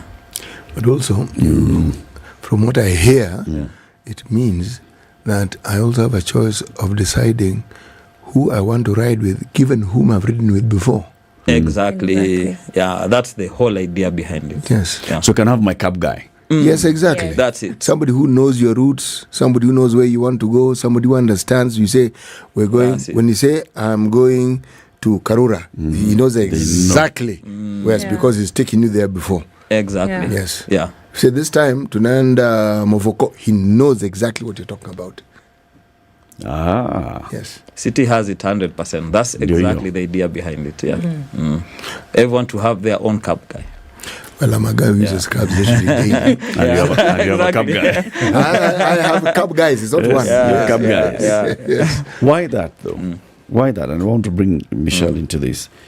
Why is it important that, you have this kind of trust and relational trust? Why is it important? I believe trust is important because if you are riding a cab with somebody you don't trust, you won't even enjoy the ride. But if you are riding with a driver who you trust and whose vibes are also good, it is easy for you to enjoy the ride and even be comfortable during the ride. Yeah. So at Maramoja, we like calling it getting a personalized chauffeur all at the cost of a normal taxi. Okay. Yeah. How does this, how has it worked? I mean, it's also interesting to know. I mean, you have an idea, then there's the pickup of the idea, which would then show you then how it's been received in the market. How has that been received? Where folks can, actually, the excitement is here, and you can say, okay, that's great. That within an app whereby I can still call, I can still find my guy. How has that been picked up, and what have you heard back in terms of what folks are thinking about that idea? Yeah, so we've been in operation for a while. So we have quite a number of corporate clients, from really big organizations to really small ones. We've been out of the retail market for a significant period of time, and that was very intentional. It was intentional partly because we all know what was happening in the taxi market. It was mostly because of the retail players, where it was a race to zero. And unfortunately, no one was winning. From the drivers to even the experience that we are still trying to repair. Like in very many towns, you find that even you hail a cab, the driver starts negotiating with you because it was a race to zero. And that's what you're trying to change right now. So the idea, basically, from our corporate clients, it's I believe they really like it because we are seeing the patterns in terms of the data we get that people keep on preferring to use specific people that they've gotten a very good experience with. Which means drivers are able to create their own brands within our brand and create their own business within our brand and own their own customers within our brand. Okay, so that's interesting because what we've known from hailing apps, and maybe you can just tell us how that would work, is that you can't guarantee where a driver is going to be, at any one period in time. Exactly. But if I have my favorite driver, we just have been able to, we get each other. And I want to be able to use this person. How does then that work? Because I can't. Can you guarantee where this driver is going to be at any one time? And then how will I be able to find them? What if I have a trip that's not pre-scheduled and I don't do the thing of using it every morning? How then do you guarantee that I can find my guy? Okay. There was a story on Twitter. Sorry, I'm just going on the other side. And it was about this lady who used the same matatu for like 3-4 consecutive days. And every day she was meeting with a gentleman. And this gentleman, I think on that day, decided to tell the lady, I think this is destiny that we keep on meeting. And the lady said, no, my destiny is, okay, these are Mading, is in a Mercedes. Okay, but I guess the point I'm trying to make is I think human beings, we are creatures of habit. Drivers also have an habit the same way as riders. So you'll find, like, for instance, the driver I use spends his day in the morning around my hood, waiting for me probably, or someone like me. In the afternoon, he spends his time in a specific place. And that's the same way most people do things. So you'll find it's definite. You don't need to schedule rides, first of all, but in the likelihood that your behavior or your habit also rhymes with that of that driver, you'll be very lucky. But also at the same time, you don't get to curate only one driver. Okay. Yeah, you can curate as many drivers as you want, but also we have over 50k registered drivers within our platform, most of them who are wonderful. Right now, we are in the process of actually cutting that number significantly. We are cutting it by reducing the number of drivers? We are reducing it by around 45,000 to focus on only 5,000 because what we've come to realize is that it's better to go for quality than a quantity. So you find there are quite a number of these drivers who, like, their behavior within the platform is not where or rather we don't have enough data to be able to determine what sort of impact they have on our clients. And what we would like to do is to encourage them to really come online so that we get this feedback, because the level of feedback we have isn't enough for quite a number, but for quite a number is really good enough. And how we want to separate ourselves going forward is about quality. We don't want those types of people that you hail a cab, they start negotiating with you, telling you at one end or up 2 or 3 things. Thank you. At one end up. Yeah. Yes. Utaongeza 300. Imekuonesha ngapi? Yeah. Let's talk about the relationship that you have with the drivers after this break. First, let's take a break. At 29 to 8, our guests are Ronald Mahondo is the CEO and Michelle Midi is the digital manager from a company called Maramoja Transport. We are talking about Maramoja Taxi. Download it today. In fact, download it right now so we can have this conversation. You can even ask the questions. Download it from Google Play Store, Apple App Store, and the other one, you're saying? Yeah, for Techno and Infinix, I've forgotten what. Okay. Whatever App Store you have, just go. Look for Maramoja Taxi. Download it. Let's have a conversation around it. Register and all. They're saying very many innovative things. It's Kenyan made with a Kenyan context. So it understands when you say, boss, tunaweza pitia kwa nani kwanza nikachukua maziwa. You can do that. Because that's Kenyanese. Not the other. Hello. What's happening? Are you okay? Have you been kidnapped? It's changing direction. It'll understand. Back shortly. Good morning. This is the Situation Room, the only way to start your day. Dare for fast relief from pounding, throbbing headache? Take Ciplodon. The fizz works to relieve pain faster. Available in all leading supermarkets and a pharmacy near you. Oh, finally! It's my Standard Courier delivery.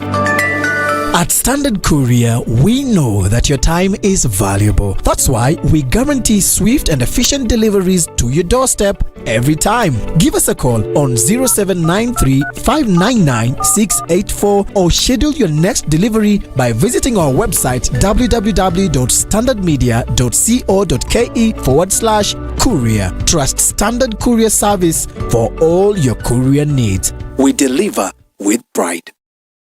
Some very nice, mature music. They really took me back to my days, and I can just feel get and enjoy the vibes.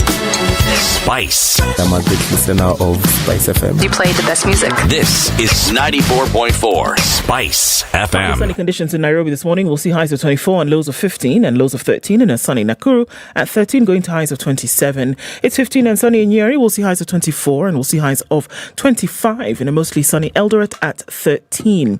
We're looking into a mostly sunny Mombasa at 26 and Malindi will be mostly sunny for the day at 28, currently going to highs of 31. Out in Kisumu, it's sunny at 20, highs of 29, and Kakamega is mostly sunny at 16, with highs of 29 and lows of 16. Let's look out into Kampala, where it's sunny at 20, with highs of 28, and Dar es Salaam at 27 is mostly sunny. We'll see highs of 32 through Monday. At 19, Johannesburg is sunny with highs of 29. And out in Mogadishu, it's sunny at 25 with highs of 33, while Addis Ababa crisp this morning at 9 with highs of 22. Lagos, hazy skies will continue well into December, towards the end of December, highs of 34 and lows of 24. Kinshasa's cloudy at 23. We'll see highs of 30, back down to lows of 23.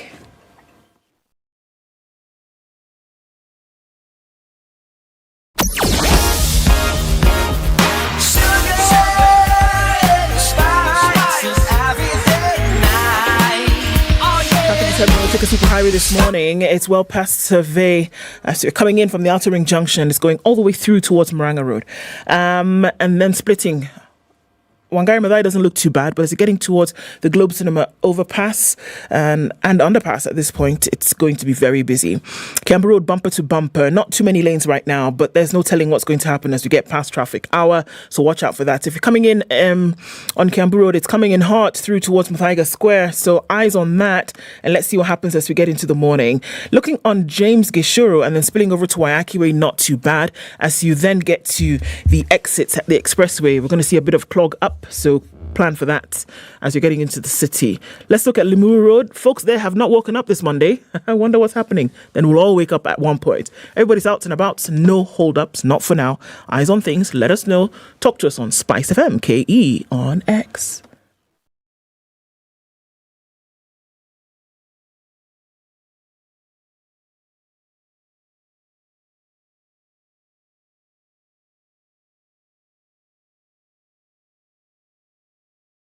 Mature, intelligent talk every morning. Spice up yourself.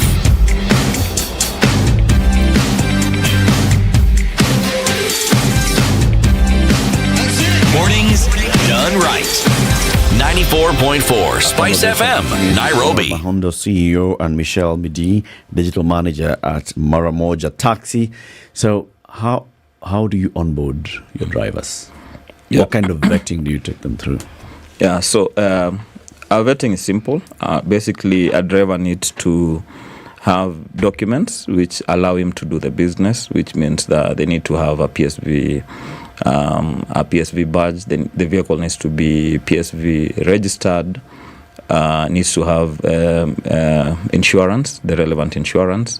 The driver needs to have a valid driving license. They need to have certificate of good conduct. All these things are just based on, it's exactly what the current ride-hailing regulation requires. So we don't have onerous requirements beyond that. When it comes to onboarding. But as I said, our focus right now for the next 1 year is to cap the number of drivers within our platform, which will cap it at only 5,000. And we'll be doing only replacements. So which means going forward, for a driver to join the platform, they'll need to apply, wait in a waiting list. But also we invest around 30% of our revenues in driver training. So we do training on beyond just the normal driving. We do training on a couple of other areas that are relevant to a human being, including work-life balance, including managing like your finances. Because what we think is we need to build a virtuous cycle, and to be able to build a virtuous cycle, we need to create value to the people who are actually giving you value. Yeah. How do you guarantee security for riders? Yeah. Because this has been a thing in the recent past. We've seen quite a number of, left cases whereby, the riders' security cannot be guaranteed. So what you do, what safeguards are you putting in place to make sure that folks getting in taken care of? Yeah, so on security is on a couple of areas. So the first thing is, as a rider, you actually get the photo of the person who's coming to pick you. You get the picture of the vehicle that's coming to pick you. So you can't be picked by a different person than the one. You shouldn't be picked by a different person than the one who is actually on the platform. The second thing is we have an SOS button within the platform. The SOS is powered by the largest network of emergency and security providers in East Africa. Which it means that if you are in the platform, whether you are in Homa Bay or you're in Kilifi, Mandera, we have a service level agreement with the organization that's giving us that service. They work 24/7. I usually see people sharing numbers for police stations on X. I see people sharing numbers for ambulances on X. I see people sharing a lot of things which are related to what we are talking about, which is totally unnecessary in this age of technology, because there are platforms which their work is to do that. The platform we are working with is called Rescue by Flare. So they have a network of around, I think, over 100 ambulances. In Nairobi, I think there are over 50. Just to paint a very good picture, the next person who does something similar has only 2 ambulances in Nairobi. The ETA that we have and the service levels we've signed with them is less than 15 minutes. And they dispatch not only ambulances, if it's a security related thing, they dispatch the security guys. They are in contact with the police at the same time. They can track you because we share with them the location once you press the SOS button, and it keeps on sharing until whatever is done is done. And they also take care of you not only at the scene, they don't just dispatch the ambulance, but they also ensure that you actually have bed space.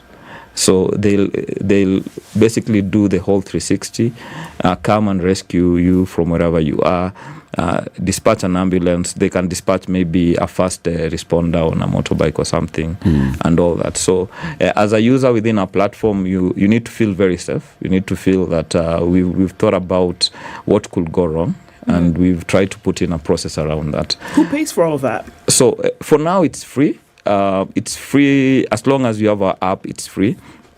What? It's free to use the SOS button. Are they giving you free service? No, they are not giving us free service. So who's paying? We are paying for it. We are paying for it right now. Okay. Yeah. Okay. But at some point, if it's abused, of course, you're going to start seeing ways of passing the cost. So just for purpose of clarification, something happens to me. If I've hailed, I'm riding, something happens. It could be anything, accident, and there's an ambulance that comes in. There's treatment that happens as a result of that. Are you saying that Maramoja is paying for that? No, we won't pay for the treatment. We'll pay for the rescue and the up to the hospital.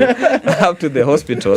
So the cost of the ambulance up to the hospital is borne by Maramoja. Yes, exactly. Yeah. Okay. Yeah, from the hospital, of course, if it's the vehicle is insured, it's well insured to cover you. Yeah.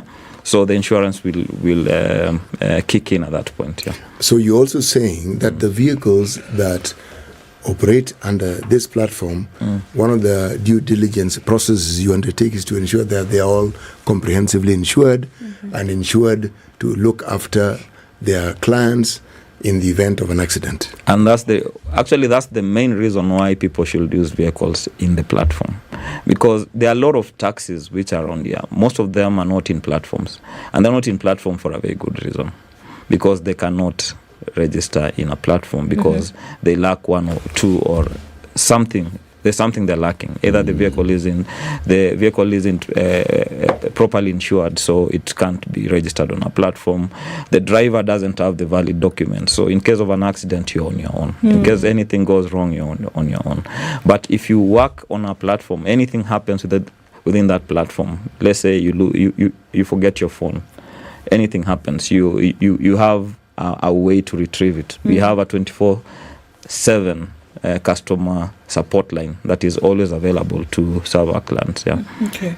There's another habit also that's a bit dangerous, in my opinion, and that so you talk about having vehicles registered, so who's registered? The vehicle or the driver, or both? Both.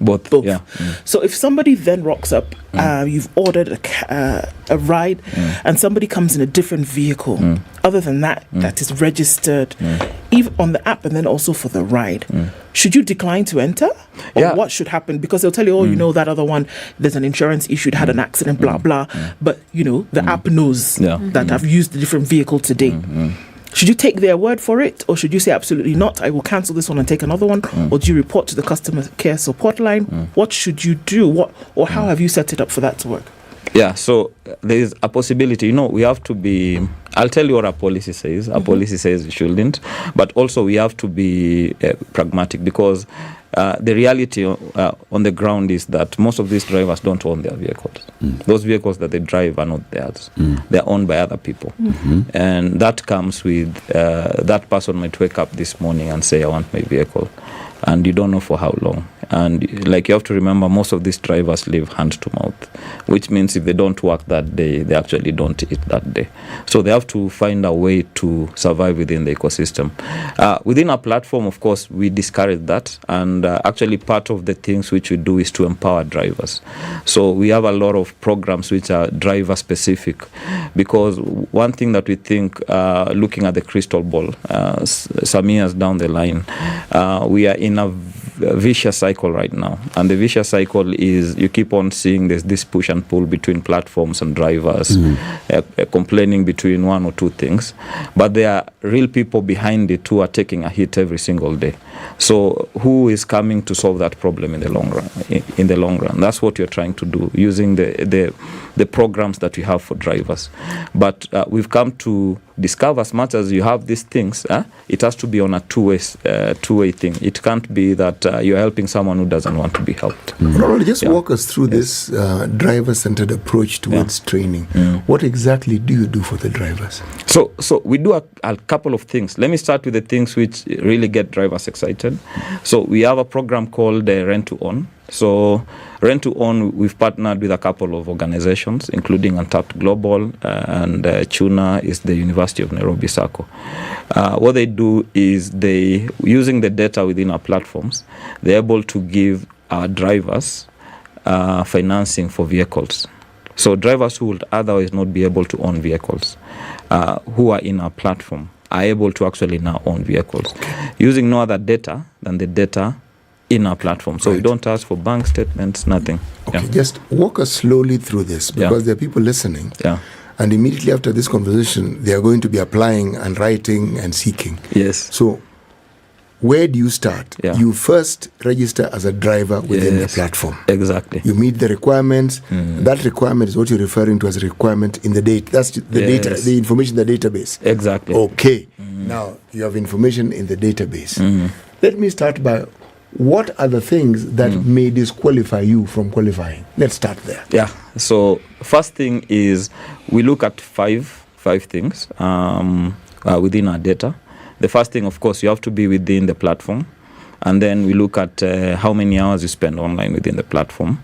We look at your activity within the platform during those hours that you spend online. So the activities, we look at things like how a customer is rating you. So if you have a good rating, you are good. If you have a bad rating, you're not so good. We look at how many hours you stay online. So we have a minimum of 50 hours per week. Maximum, Hours you stay online means what exactly? So it means, in the platform, you get to choose when you want to work and when you don't want to work. Yeah. So you can decide Monday I'm not when working. You want to use Maramoja or when you want to use another app. You could say that, but not necessarily. Yeah. So you need to stay minimum 40 hours a week online within the platform. You have to have a 4-star rating and above. We have something called fulfillment. So fulfillment is the number of requests that you actually accept. They have to be within 80% threshold. We have something called completion rate. Completion rate is the number of requests that you have accepted, that you complete. They have to be above 90% threshold. And then you have something called ETA.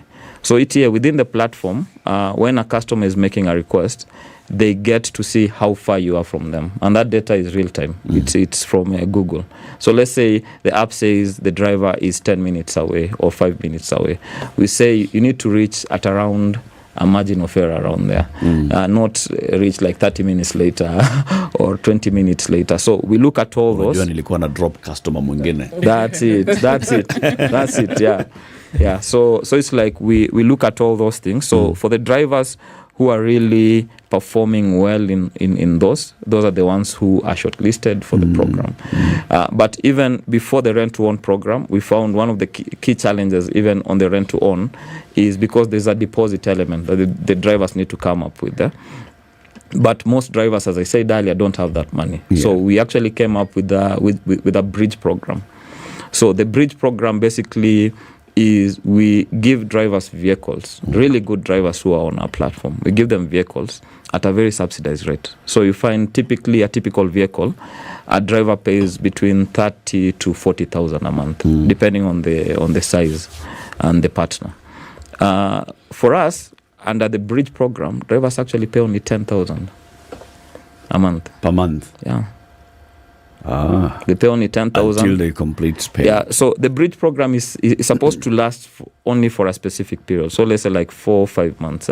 So within that 4 or 5 months, you graduate now, you get your own vehicle. So the reason why we did the bridge program is because we have a lot of good drivers that we've even experienced ourselves, but they don't have access to vehicle that they can consistently use because of one reason or another. And we want to facilitate those good ones, not the ones with resources, but those good ones who actually probably don't have the resources. And you are creating a path for them to be able to be car owners and to be able to earn a sustainable living out of it. Yeah. Michelle, Yeah. there are 3 stakeholders that I'm thinking of that you have. You have the customer, Yeah. city, you've got the driver, and you've got the owner of the vehicle. Yeah. Most of them will have given you feedback by now, Yeah. various forms of complaints here and there. Yeah. Let's start with the owners of vehicles and drivers. What are the most prominent complaints that come from drivers? Well, I would like to say that most of the complaints we have received from drivers, it might be that maybe customer has taken too long, like I may request cab, but then for the customer to get out of wherever they are to hop in the vehicle, they take a long time frame. So that is one of the most, that is a prominent complaint we have received. And for Maramoja, what we do, we tell the drivers, whenever they arrive at the pickup point, they wait for the clients for 5 minutes. Within those 5 minutes, if the client has not arrived, we advise them to ask for we have an OTP code for starting the ride. So this OTP, it's the client who has the OTP. So when the driver enters the OTP, the app automatically counts the waiting time. So to curb that case that, client has kept waiting for 20 minutes, for 30 minutes, and hajafika. So the OTP really helps, especially it also helps in communication because the driver can easily tell the client, if you don't give me the OTP, I can leave. Yeah, there's a understanding between both parties. So it's basically an agreement Yeah. that you want me to wait for you. Yes. Exactly. And So you just will give me the pay OTP. for the time Yes. that I wait for you. Yeah. I see. Second, clients, I don't think we have had that much complaints at all. Like payment. Not that much, because how we have subsidized our payment is that we don't favor the client more, because we find most apps in Kenya right now, they favor the clients and then the drivers they are left like that. So our pricing structure, we have made it balanced whereby the client and the driver both feel like they are being attended to. That's why most of the time when you find drivers are striking, no offense, you'll never find a driver striking because ati akwanda mara moja, but you find other drivers from other platforms, they normally strike. And we have tried this balance because we believe that for the app to be sustainable, we believe that the driver is important.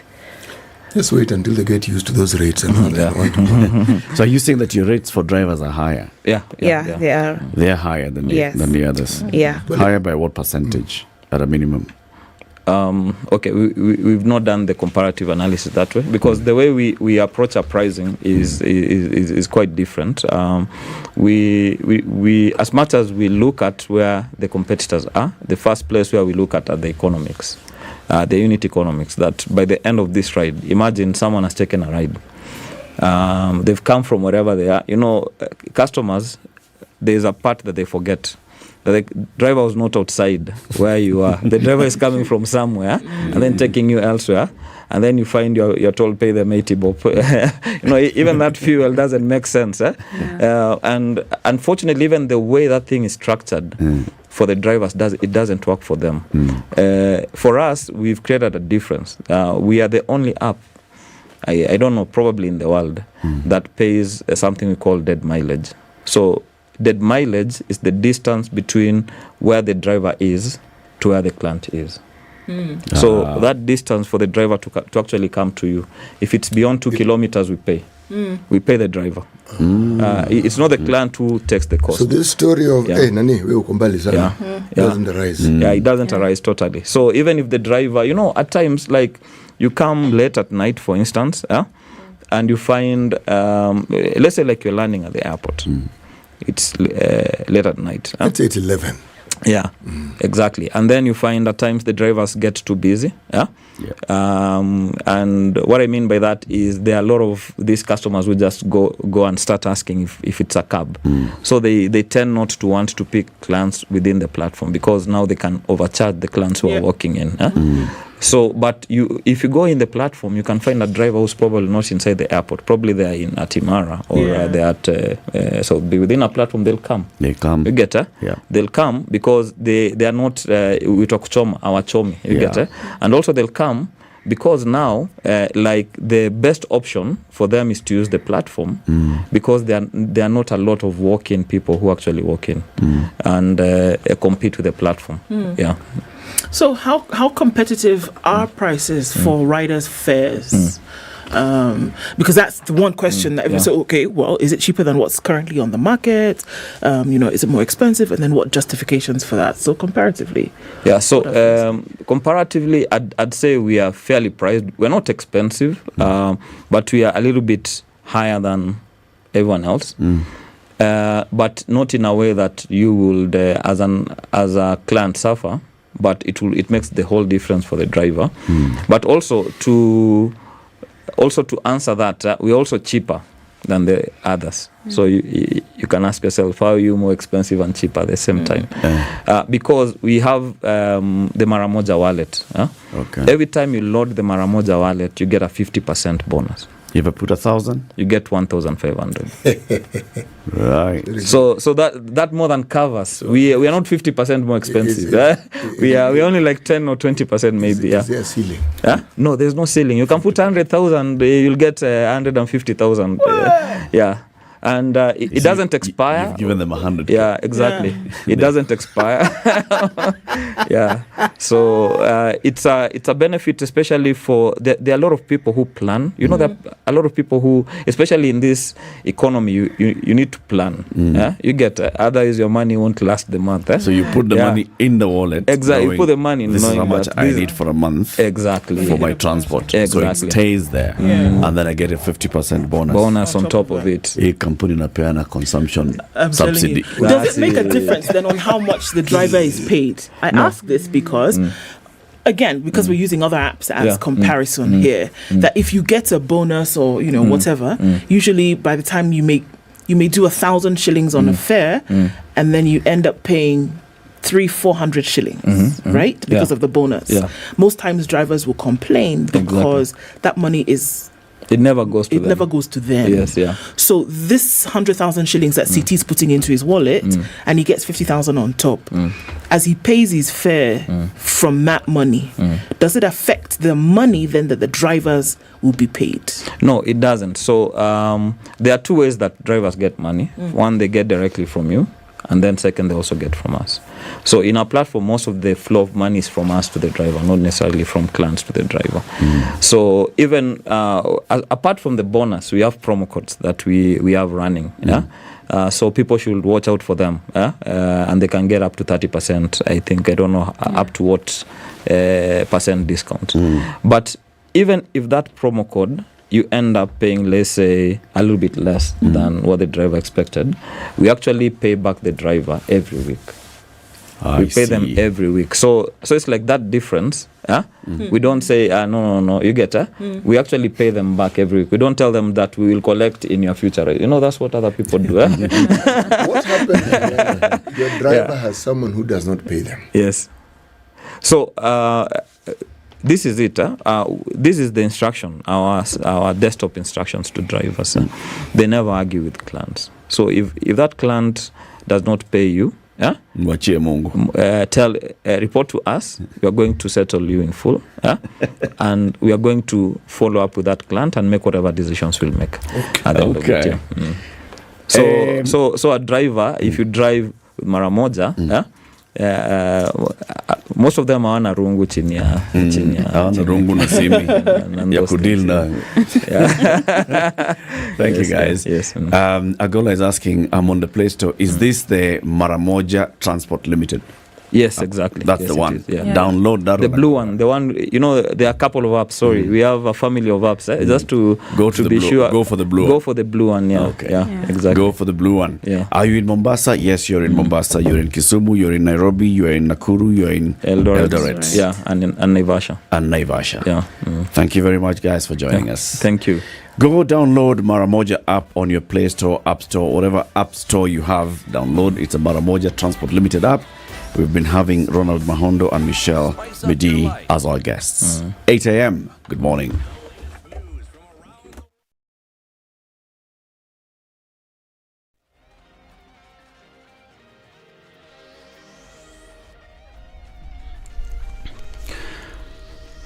Good morning, this is Newswire. Dennis Aseto.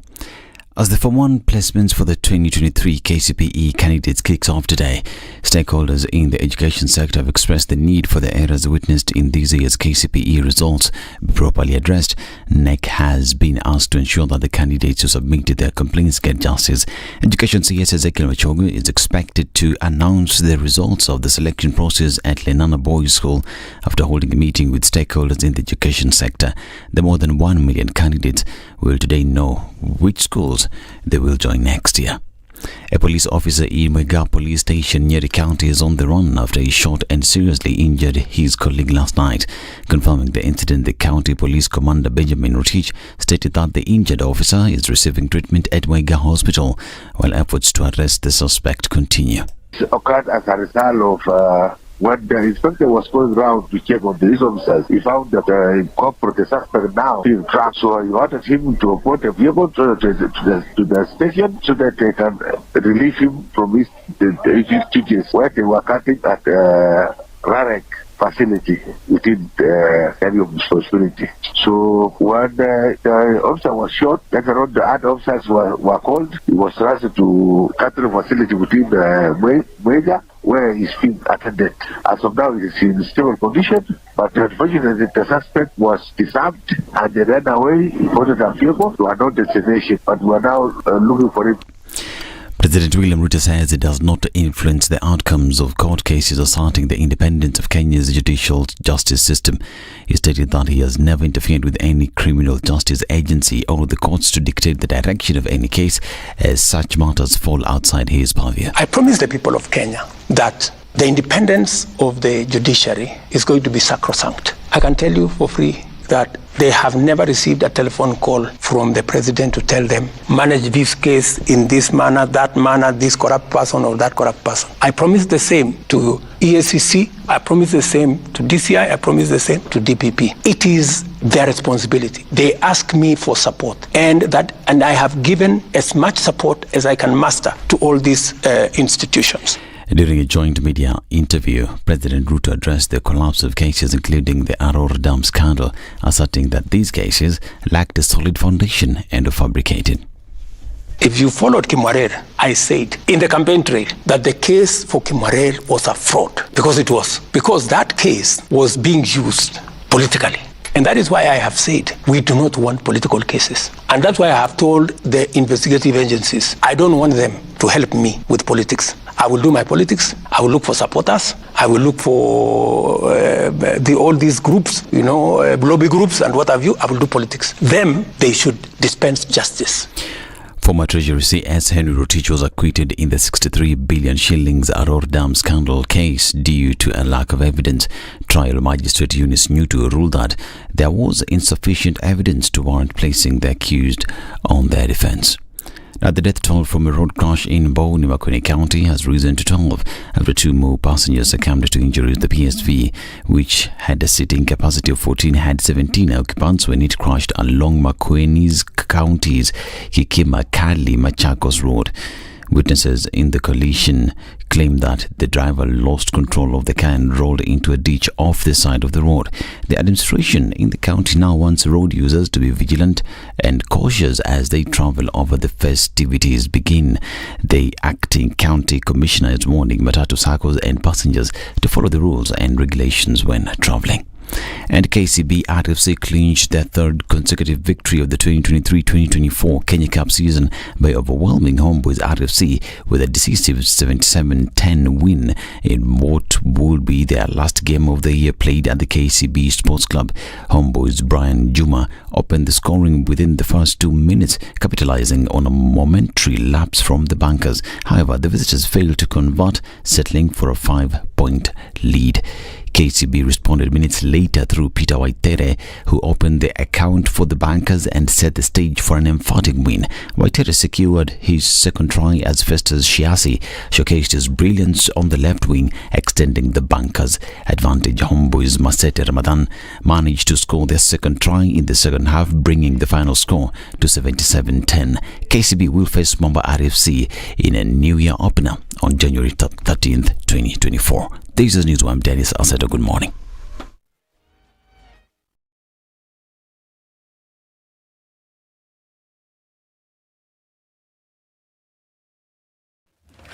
All right, traffic hour. A few minutes after 8 o'clock is already looking busy in different parts of the city this morning. The folks on Limuru Road have decided traffic, us today, not happening. Actually, so there's nothing really coming up for traffic there. There's going to be a fingers crossed situation because we do not know what could happen after 8. But for now, it looks pretty good. And all morning it has. On the Thika Superhighway, however, totally different story. Bumper to bumper, through and through, all the way past Survey, through to the Utali Drift, out then towards Pangani, and then touching slightly on Muranga Road. That's bumper to bumper, and it seems to be not moving in some cases. And then there was Haile Selassie. Somebody sprinkled something from the village uncles on Haile Selassie ever since last week, because traffic bumper to bumper in both directions, it's not looking good at all. And it's touching on Uhuru Highway. It's then also coming on this other side on Landis Road, so it doesn't look good, guys. And I don't know what's causing that, but it's an all wait see kind of thing. You could also help us out and tell us what could possibly be the issue. And let's see if we can mix something and toss it up in powder. Right, SpiceFM KE on X. Talk to us there and let's keep things moving this Monday.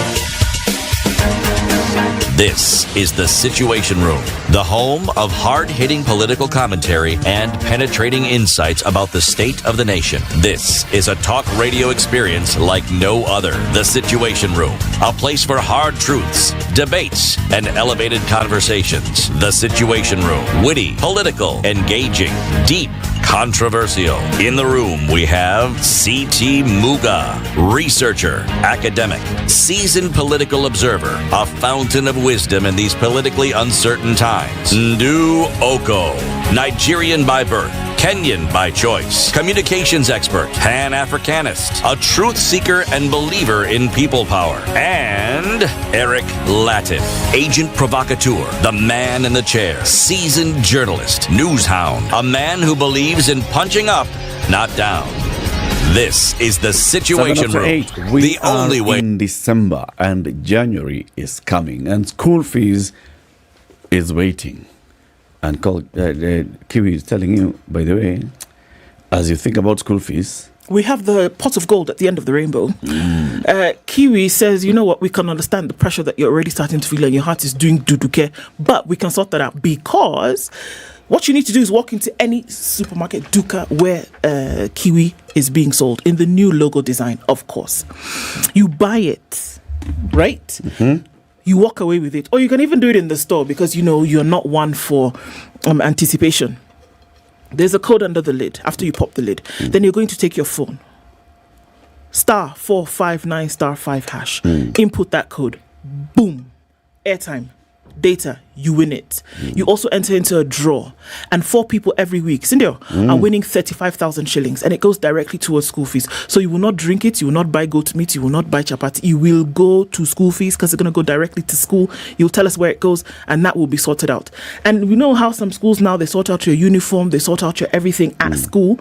Now that's great, because that 35,000 bob goes directly to that. Kiwi says, step up and shine everywhere, even in paying school fees. Kabisa, kabisa. Yes, please. Yes, please. Kabisa, kabisa. This is the week before Christmas. Dun, dun, dun, Just like that, we're saying, oh, Christmas will be coming. Christmas is next week, Monday. A week from today. Christmas is Monday. Mbuzi, kondoo, ng'ombe, ngamia, kuku, pweza, kamba, papa, nyangumi, all those things that are fleshy. Eat them. Eat. Okay. Now, naongeza katu greens hapo, weka sukuma wiki, osuga, managu. Yes, traditional. All right, guys. Brenda. Spinach. There was a pause there. Cabbage. Cabbage. Yote terere. Kunde. Weka yote. How are your teeth though? Are they ready for Christmas? Colgate is telling you, you know what, we need you to smile. Before Christmas, into Christmas, after Christmas, into the new year. Get there smiling. Colgate is saying smile, and we are giving free dental checkups this Christmas season. In fact, this weekend, if you are at the Naivas Greenspan, at the Greenspan Mall, Naivas, go there. December 23rd, December 24th. That is Saturday and Sunday. Enda hapo, you will find the Colgate team. They'll give you free dental checkups. The other weekend as well, the weekend for the New Year's, December 30th and 31st, Saturday, Sunday, go to Naivas Buruburu. You'll get free checkups. We're telling you about those two because also our friends from Vibes Radio will be on ground. And they'll also be entertaining you. Yote, DJ, music, smile, cheza, salamu, tuma salamu, salimia watu. All this is happening because Colgate is saying, smile. It's important. I don't know whether we are smiling, but let's talk about the state of our country. We are joined by Dr. Martin Law. He is an advocate and also a political analyst. Good morning. Good morning. How are you doing? I'm doing good. I'm glad to be here this morning. And I'm so happy that you decide that we can actually close over for Christmas. So after this, we shouldn't stop talking. We should just eat. No, it's for eating. It's for eating and smiling. It's for eating. Yeah, it's eating. In this country, people eat and talk at the same time. Unfortunately.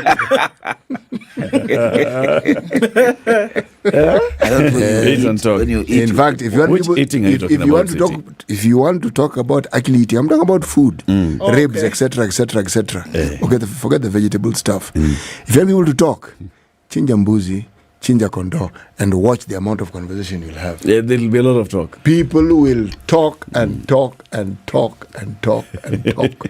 That's how they justify they are being welcome to the party. That's an extremely valid point. That's their contribution to the party. Yes. And they'll talk. And they'll prefer their opinions, but they will state them as given facts. Yes. That have been determined by 10 of their closest friends. Very good. Yes. Yes, so Dr. Olo, it's true.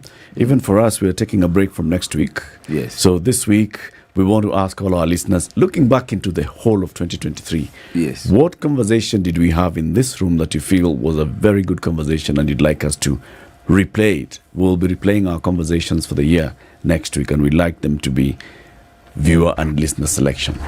So please, you'll go into our social media, X, SpiceFM KE, YouTube, SpiceFM, Facebook, SpiceFM Kenya, Instagram, SpiceFM, all those places. Please tell us which one conversation would you like to listen to again. City, welcome Dr. Olo with the day's proverb. Yes, our proverbs today come from the country of Kenya, country we all know. This for once. He's always talking about Benin. But let me give him time. Western Sahara. Yeah. That is absolutely true. But we've been getting closer and closer.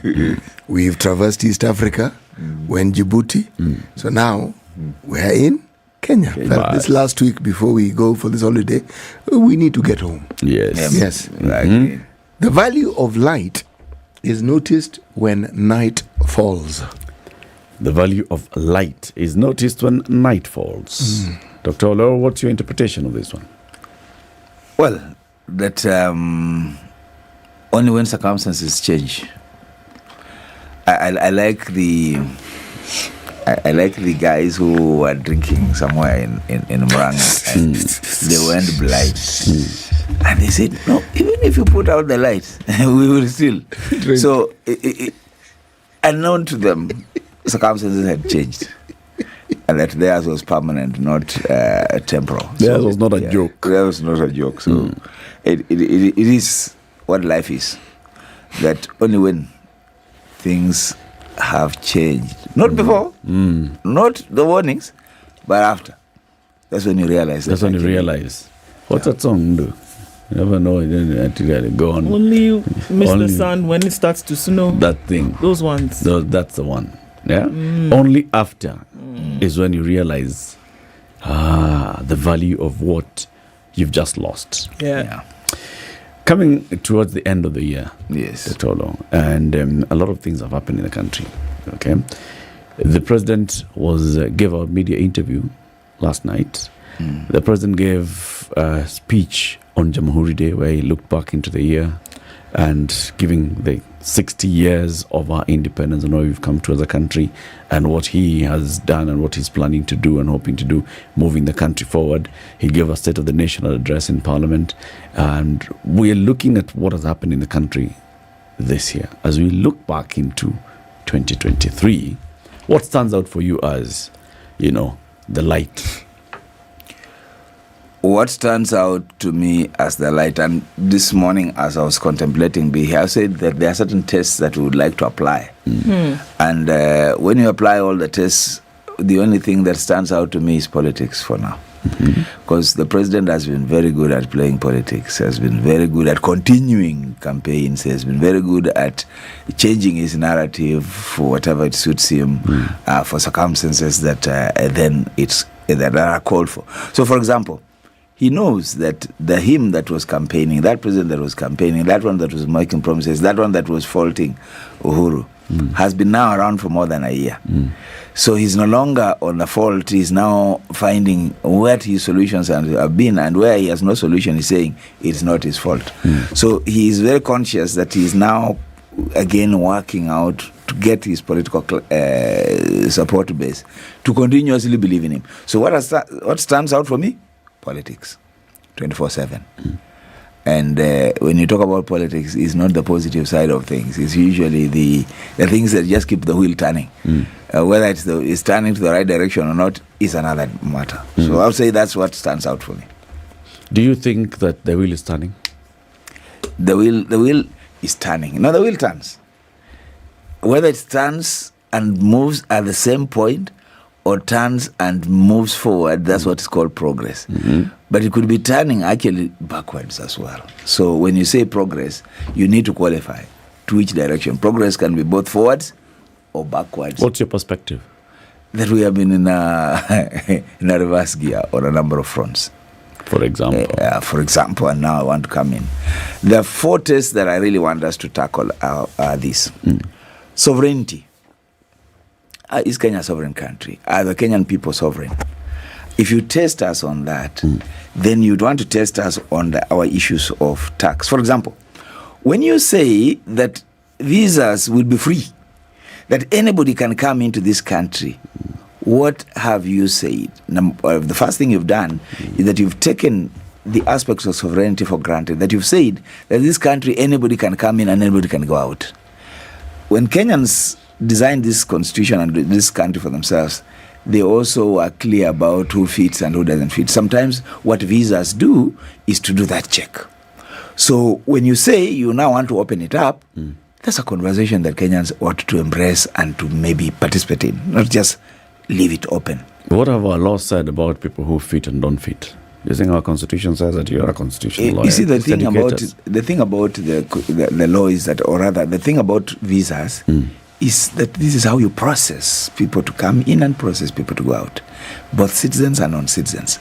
For obvious reasons, conformity, issues of security, and many others. So, for example, when you have and apply for a visa, you have to be tested. Whether you're fit to go to America or not, whether your past is such that you can fit or not. So those are issues of sovereignty. And when you want to open them is that sovereignty, really? Yes, because when you're allowed to go to when you apply for a visa, yes, to go to any country, to America, to any European country, to any African country that requires visa, yes.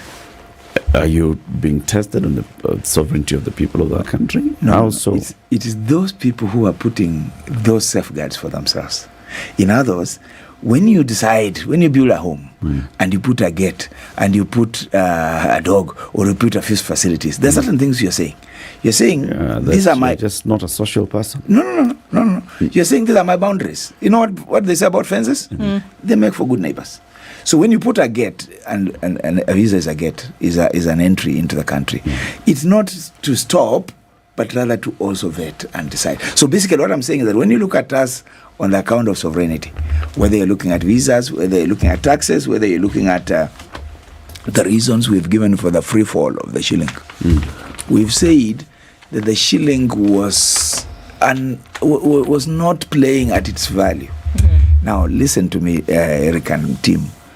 No country in the world ever leaves its currency to the vagaries of others, whether it's the dollar, whether it's the shilling, whether it's the whatever, dira, whatever it is. Every currency is a subject of certain action, certain policy, so that when the Federal Reserve decides to add a 0.5 of interest rate to the dollar, it is saying something about protecting the dollar. So when we decide that we move from 10 to 12 shillings and 50 cents, we are saying the opposite. We are saying our debt that is dollar denominated can now be paid at a higher rate. And then you are making the argument that, this thing was artificially held. I'm saying that no country in the world ever stops wanting to look at its currency and hold it back, whether you're in Ethiopia, whether you're in Tanzania, wherever you are. Are you justifying a decision to show up the shilling? I'm not justifying the decision to show up. I'm justifying the decision to manage the currency, because it is a political decision. It's an economic decision. Now you can tell me that you just leave it open. The question is, who is asking you to leave it open? The IMF? The World Bank? Your lenders are asking you to leave it open? I mean, what are you saying? That I lend you money and I also tell you what your interest rate should be, therefore what you should pay at? Something is not right. So we have to negotiate on that basis. So are you saying that what's happening right now with the shilling, I mean, we've termed it as free fall, others have said it's not free fall, but are you saying that it is artificially manipulated to be where it is? Even for now, it is not artificially manipulated. It is rather orchestrated by external forces. For example, to what benefit? We are being precisely to whose benefit?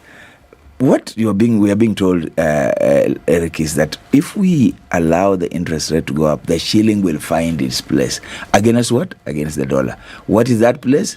It was 110, 112. Now we are at 150, 155. Sometime we've been told to go to 200. If it goes there, who is the net loser? It's us who are the net loser. Now you can tell me, but why control it? It's because you also want to manage your debt. You want to manage your exposure. So basically what I'm saying is that there have been a number of tests that if we apply to ourselves, we can say we are perhaps, played to the foreign tune. You know what I'm not getting, Dr. is when you put these ones and then you put them under the column of sovereignty. Yes. When you bring in, say, we're going visa-free, that is impacting on our sovereignty.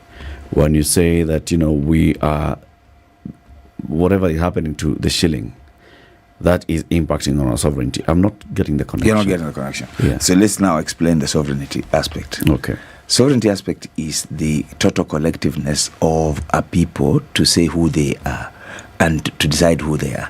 So if we say we are Kenyans and we say we are God-abiding, then what we are saying is that you can't come into this country and begin to propagate any ideology and we are with you. So in other words, we have identified ourselves and we've said who we are. Now in this country we've said that as a nation we have an identity and we will also determine who visits us, and one way of determining that is using a visa. So that is a check. And we can also decide who can become a Kenyan. That's also a check. So that if you come here today and you violate our basic laws, you violate our fundamental rules, then you are violating us. So visas are a control measure across the world.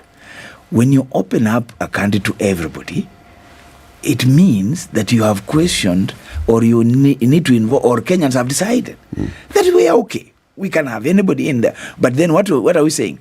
We are risking a number of things. For example, that means that a terrorist can just simply walk in. There was a time we were supposed to... it means anybody. Come on. Anybody can walk in. Daktari. Yes. Do you have any information that you can give us today? Yes. That previously when you've had visas, right now, visa free starting in January. Yes. Today, this year, Yes. Because of having visa restrictions into the country, we denied X and X applicants because we thought they could be terrorists or because they'd be harmful to our country. Can you tell us how many visa applications Kenya has declined? Let me now give you... And the reasons were because those people were going to be harmful to this country. Let me tell you an obvious one. Tell us. Why was a Kenyan, a dual citizen, Meguna, denied visa entry? Why was there a red alert across and the airlines would not bring him in? I'm just giving an example. And I can also tell you from, and I can't come here and tell you so and so, but basically what you do when you apply for a visa is a background check that happens to you. Mm-hmm. And that background check can either enable you to get your visa or not. My question is simple. Yes. Because you're now saying that because we are opening a country by removing the visa restriction, we are now going to have all sorts of riffraff coming in. I want you to tell me, this is unlike when we had visas, when we denied these known riffraffs from coming into the country. You know, the information about denial is never in public because we don't get to know. The only point I'm making is, which is a standalone point. It's an assumption you're making. No, the assumption it's not here assumption. Is that if we allow people to come into the country, we are going to have all manner of thugs, crooks, vagabonds coming into Kenya. And if we have visas in place, we have been denying all manner of thugs, But crooks, do people and announce that they are thugs, thieves, vagabonds, malcontents? They don't announce. That's my point. And this is why when we say that a visa is a control measure, it is. So that if you are going to use that to pick out somebody, of course sometimes you'll pick out some, sometimes you'll miss others. But it's a control measure. Mm-hmm. What does it mean not to have any controls? That's what I'm saying. It's a floodgate. So let's look at this issue. And I can understand where we talk about sovereignty of nations in terms of then how you orchestrate power plays with or against other countries.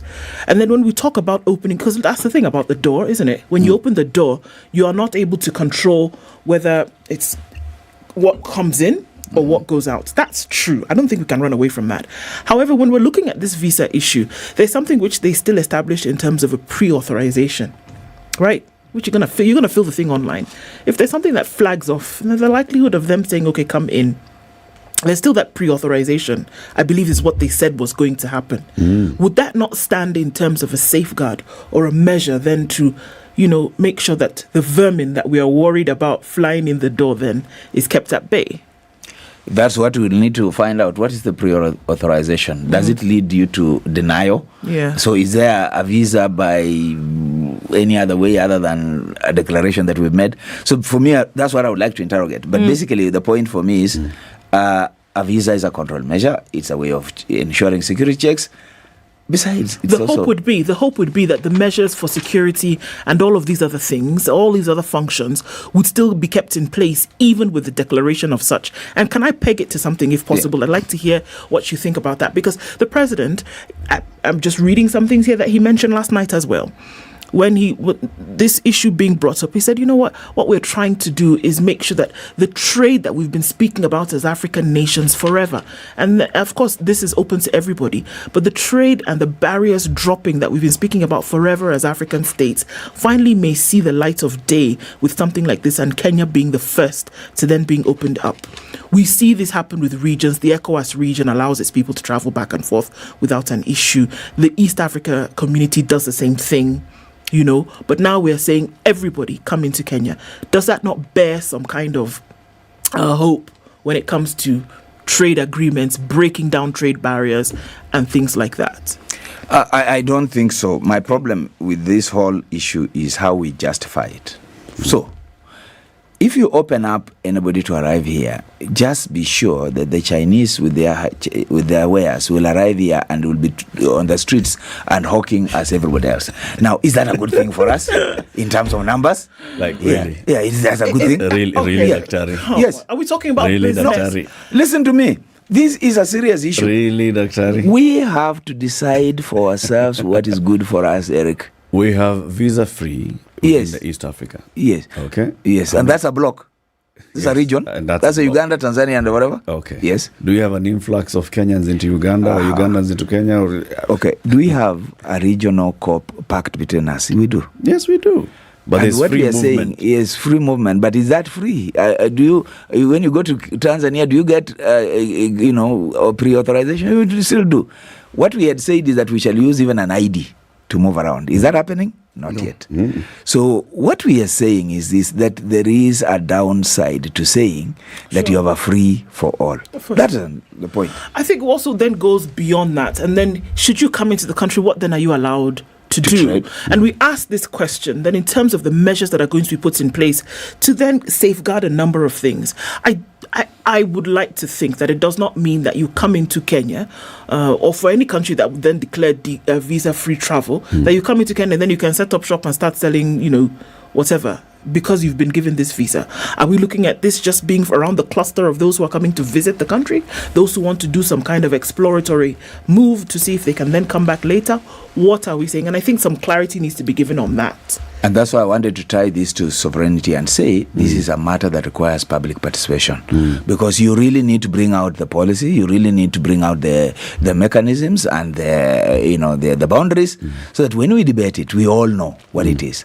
And that's the test. And that's when you put in the issue of public participation, it's matters like this that really require that, so that we don't leave it for discretion of bureaucrats, because then the abuse will happen. Let's take a break. Dr. Martin Olo, advocate and also a political analyst, is our guest today. We are looking at the state of the nation as we come to a conclusion of this year. How many days to go? Today is the 18th, 12. Ivo. 13, yeah, you want to count 13. Is today over? Inclusive or 12. Exclusive? 13 including today. At least today has begun. Okay. So one of the tests that Dr. Olo says he has applied is that on sovereignty. You'll tell us the other tests after this break. Yes. Let's take the break. Back shortly.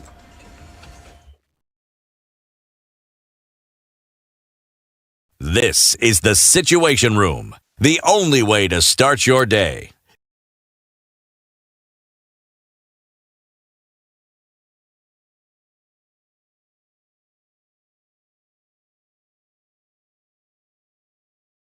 Step up and shine.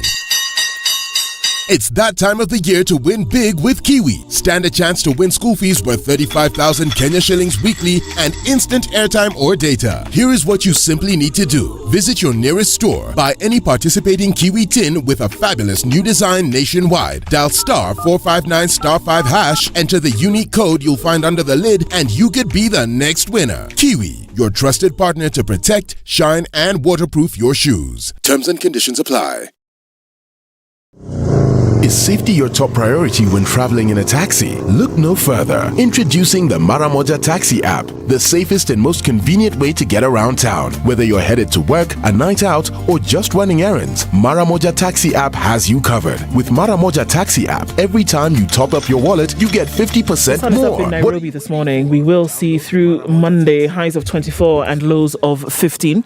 And we're looking at sunny conditions at 13 in Nakuru, going to highs of 27. 24 will be the high in a sunny Nyeri, currently at 15. It's 13 and sunny in Eldoret, going to highs of 25, and Mombasa this morning is sunny at 26 with sunny conditions at 28 in Malindi. The sun is up at 20, going to highs of 29 in Kisumu, and 16 and sunny, going to highs of 29 in Kakamega. Out into Kampala, sunny conditions at 20 with highs of 28, and Dar es Salaam will see highs of 32, where it's mostly sunny currently at 27. And looking into a sunny Johannesburg at 19, it'll go to highs of 29, while Mogadishu is sunny at 25.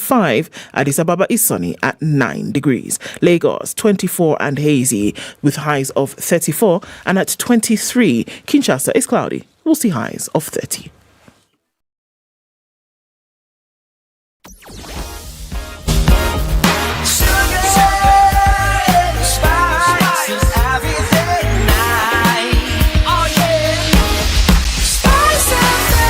Spice up your life. Okay, really is very, very sticky on Haile Selassie this morning. Still morning, right? And there's traffic that's going all the way touching on Uhuru Highway. There's traffic also then coming in the other direction, and it's going out then towards Landis. Landis is also piling up, and we'll see that at the roundabout of the City Stadium. And then Lusaka Road, traffic that's coming in will also go in the opposite direction. Jogoo Road is also busy. In and outbound traffic has been a thing for the most part of the morning. And we're now seeing traffic on the Globe Cinema overpass. It's coming in heavy from the Thika Superhighway this morning. And let's see what's happening on Kiambu Road. Traffic is thick, touching on Muthaiga Square. Limuru Road, I told you, these guys have decided not today, man. A little bit of traffic coming into the city, but it's flowing, or somebody put out a memo and everybody got it. Let's keep an eye on things and see what happens as we get closer to the end of traffic hour. We'll talk on SpiceFM KE on X. Mature, intelligent talk every morning.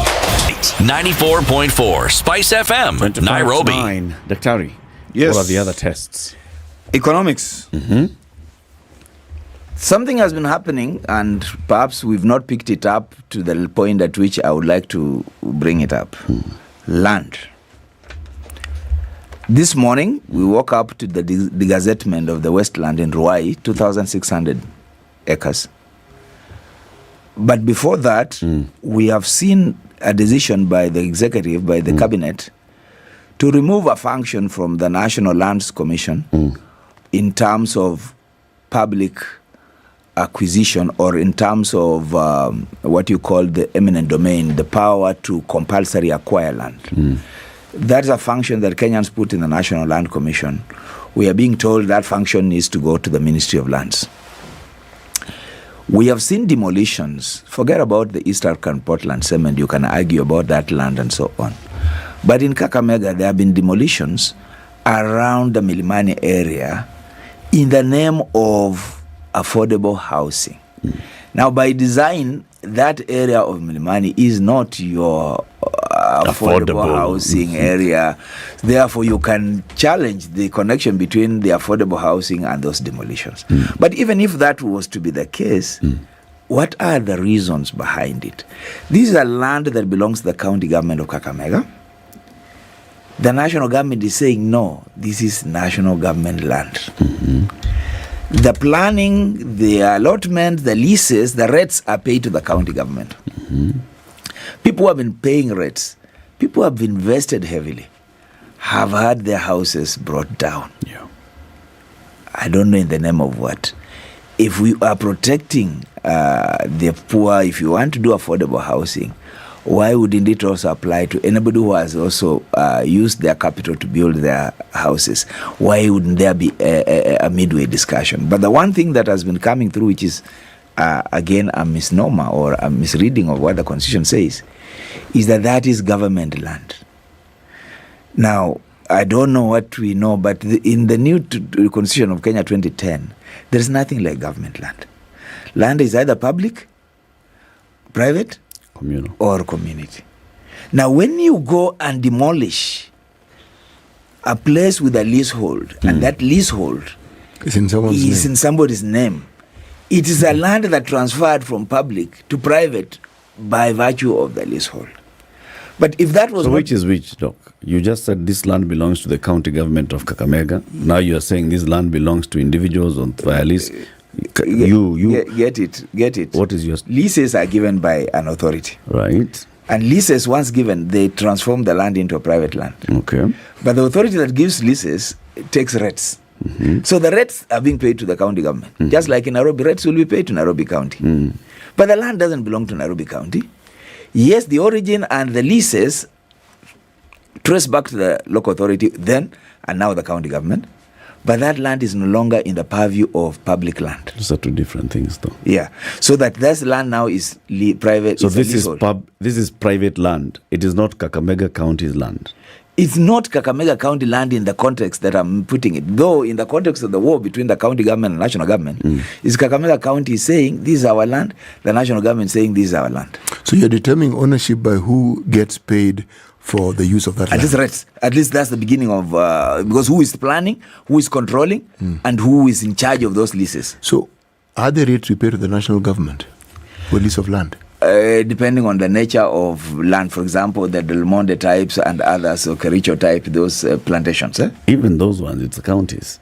That's why Murang'a and Kiambu fight over it. Yes. But technically speaking, they were national. Yes. Yeah, So because land, I think in the constitution now, land is public land is managed by the counties. Yes. No. Community land is with the help of the National Land Commission. Wait. Let me put it clear. Yeah. Public land is either land that is belonging to the county government or the national government, managed by the National Land Commission. That is the constitution. Okay.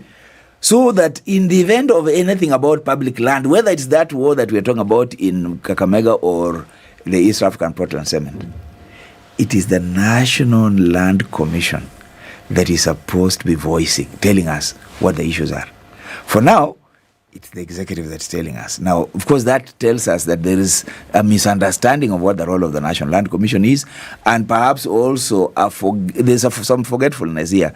That the reason why Kenyans wanted land away from the executive was precisely because of the past abuses. I'm not saying that the National Land Commission has been great at it also, but that's not the point. The point is there was a distance between the executive and land.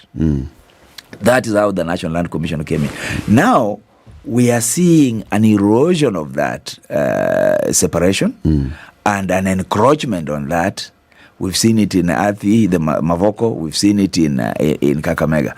Now, what I'm not playing out is what is happening whether in Mombasa or even in this city. Hoodlums, and we saw that in Westlands, where people, in the name of a lease expiring, acquire or for some reasons find possession of land where a lease has expired, where the law says that whoever is holding the lease has the first call to reapply for a renewal of a lease. What does that mean? First call? Means if I am on land that is leased is 99 years, 5 years before the expiry of that land, I still want to continue on that land, I will apply to be given that lease. Now, there are people in this country, especially of Asian origin, foreign, and even Kenyans, who are now being denied even the first opportunity to renew the leases. When they bought this land, they put in their money. And people are being allocated, even buildings. If you remember the Caxton building in town at some point, remember the case of Westland. So what we are saying is that if you have a situation where there is no clarity on ownership of land, there is no rule of law in terms of how land is owned and managed, then you have a problem, an economic problem. Because land is a basic in this country. Of all the factors of production, one factor that is constant is land, which we have. And if we don't have a clear policy around it, and if my investment in it is not something that's definite, then the case of Kericho and the tea farms, the case of Del Monte, is such that we are discouraging big players or big business from investing in land. And indeed, we are also discouraging even a small person to even buy a piece of land and build a house, because we've seen ordinary people's houses come down.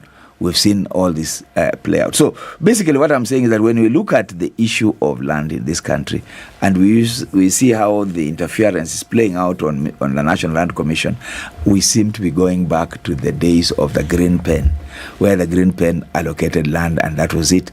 We had left that road in the new constitution and even the National Land Policy of 2009. Prof, had we, apart from the letter of the law, has there been any practice that has actually started safeguarding land in this country where the actual implementation of land management has happened? Where you could say that small or large, all landowners feel that they have a right to their land. The issue of land and whether land is a piece of paper or not has been a conversation in this country for a long time. Is there any period, even since 2010, where that conversation has actually changed? Eric, this is a very good conversation because when you look at my PhD thesis, it's actually on land administration. And my argument is precisely what you are raising, that we do not have an organized land administration system and policy to the extent that ownership of land remains doubtful or remains questionable depending on where you are. Today, if you are holding a land title, if you go and search and you see you are told it's in the name of Eric Latiff, that's not enough. Where is the land on the ground? Where are the coordinates? Where's the GPS of this? What are the exact markers of it? And is this land exactly fitting in that? And how many Eric Latiffs are there? Are there in this country? And so in theory we have said that, we talk about georeferencing, we talk about what? Now, a tiny country like Rwanda took actually Kenyan surveyors to fix their land issues along these very, very lines.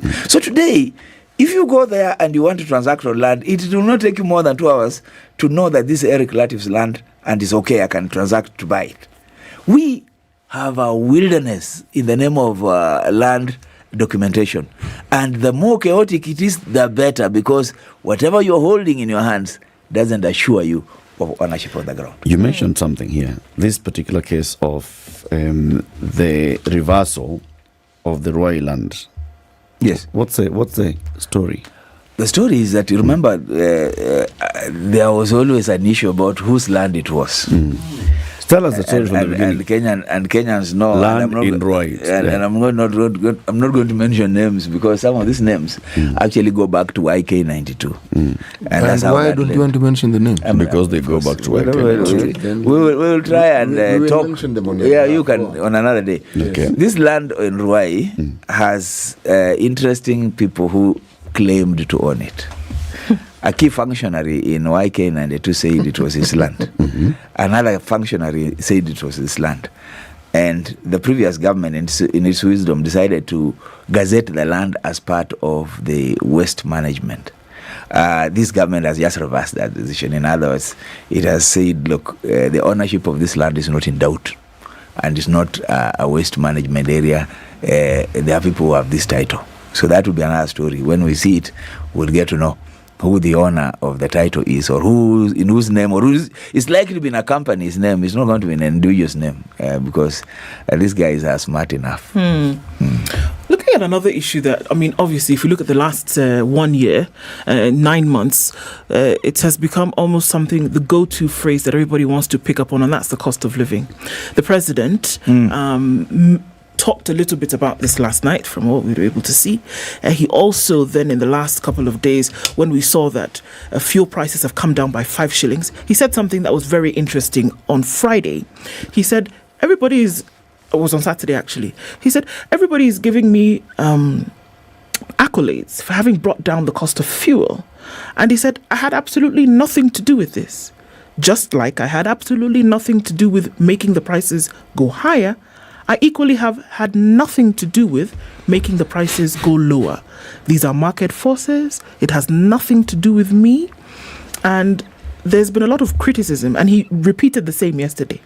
There's been a lot of criticism towards that, because they say, well, it's not about just that, but that as a result of some of the things that we see going higher, the cost of living then inevitably goes higher. If you cannot see that the cost of food, transport, basically living, will go high because of the cost of fuel, then there might be a problem with that. But we also see that almost every government institution today that would charge something for Kenyans has increased its fees in the last quarter of the year. Can we make a correlation between the two? That if truly there was a desire, and then of course from the pulpit yesterday we saw that, look, if you really do care about your people, that you will do everything that you can do to ensure that they live comfortably within the boundaries of this sovereign Kenya. Can we make and draw parallels between all these things? Cost of living, fuel, whether it rises or drops, has nothing to do with me. Cost of living, I can't really do anything about that, but we've made sure that we will not go further into debt. A lot of people have said there's some dishonesty in some of these. What would you say about those? Precisely.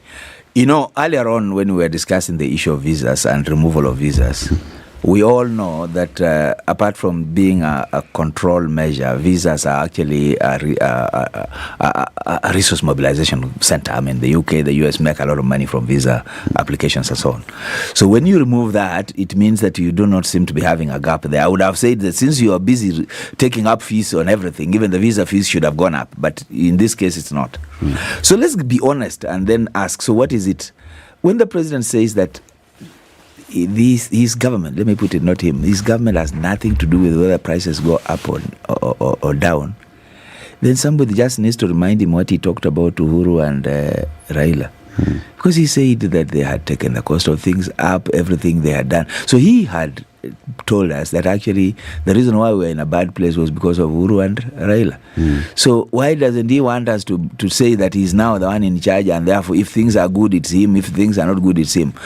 Basically, let's go back to what governance is all about. The reason why anybody would want to take reins of power, or anybody would want to vote for a leader, is precisely so that that leader can assure them also of certain things, whether it is basic education, whether it's health, whatever it is. There's something that people vote for.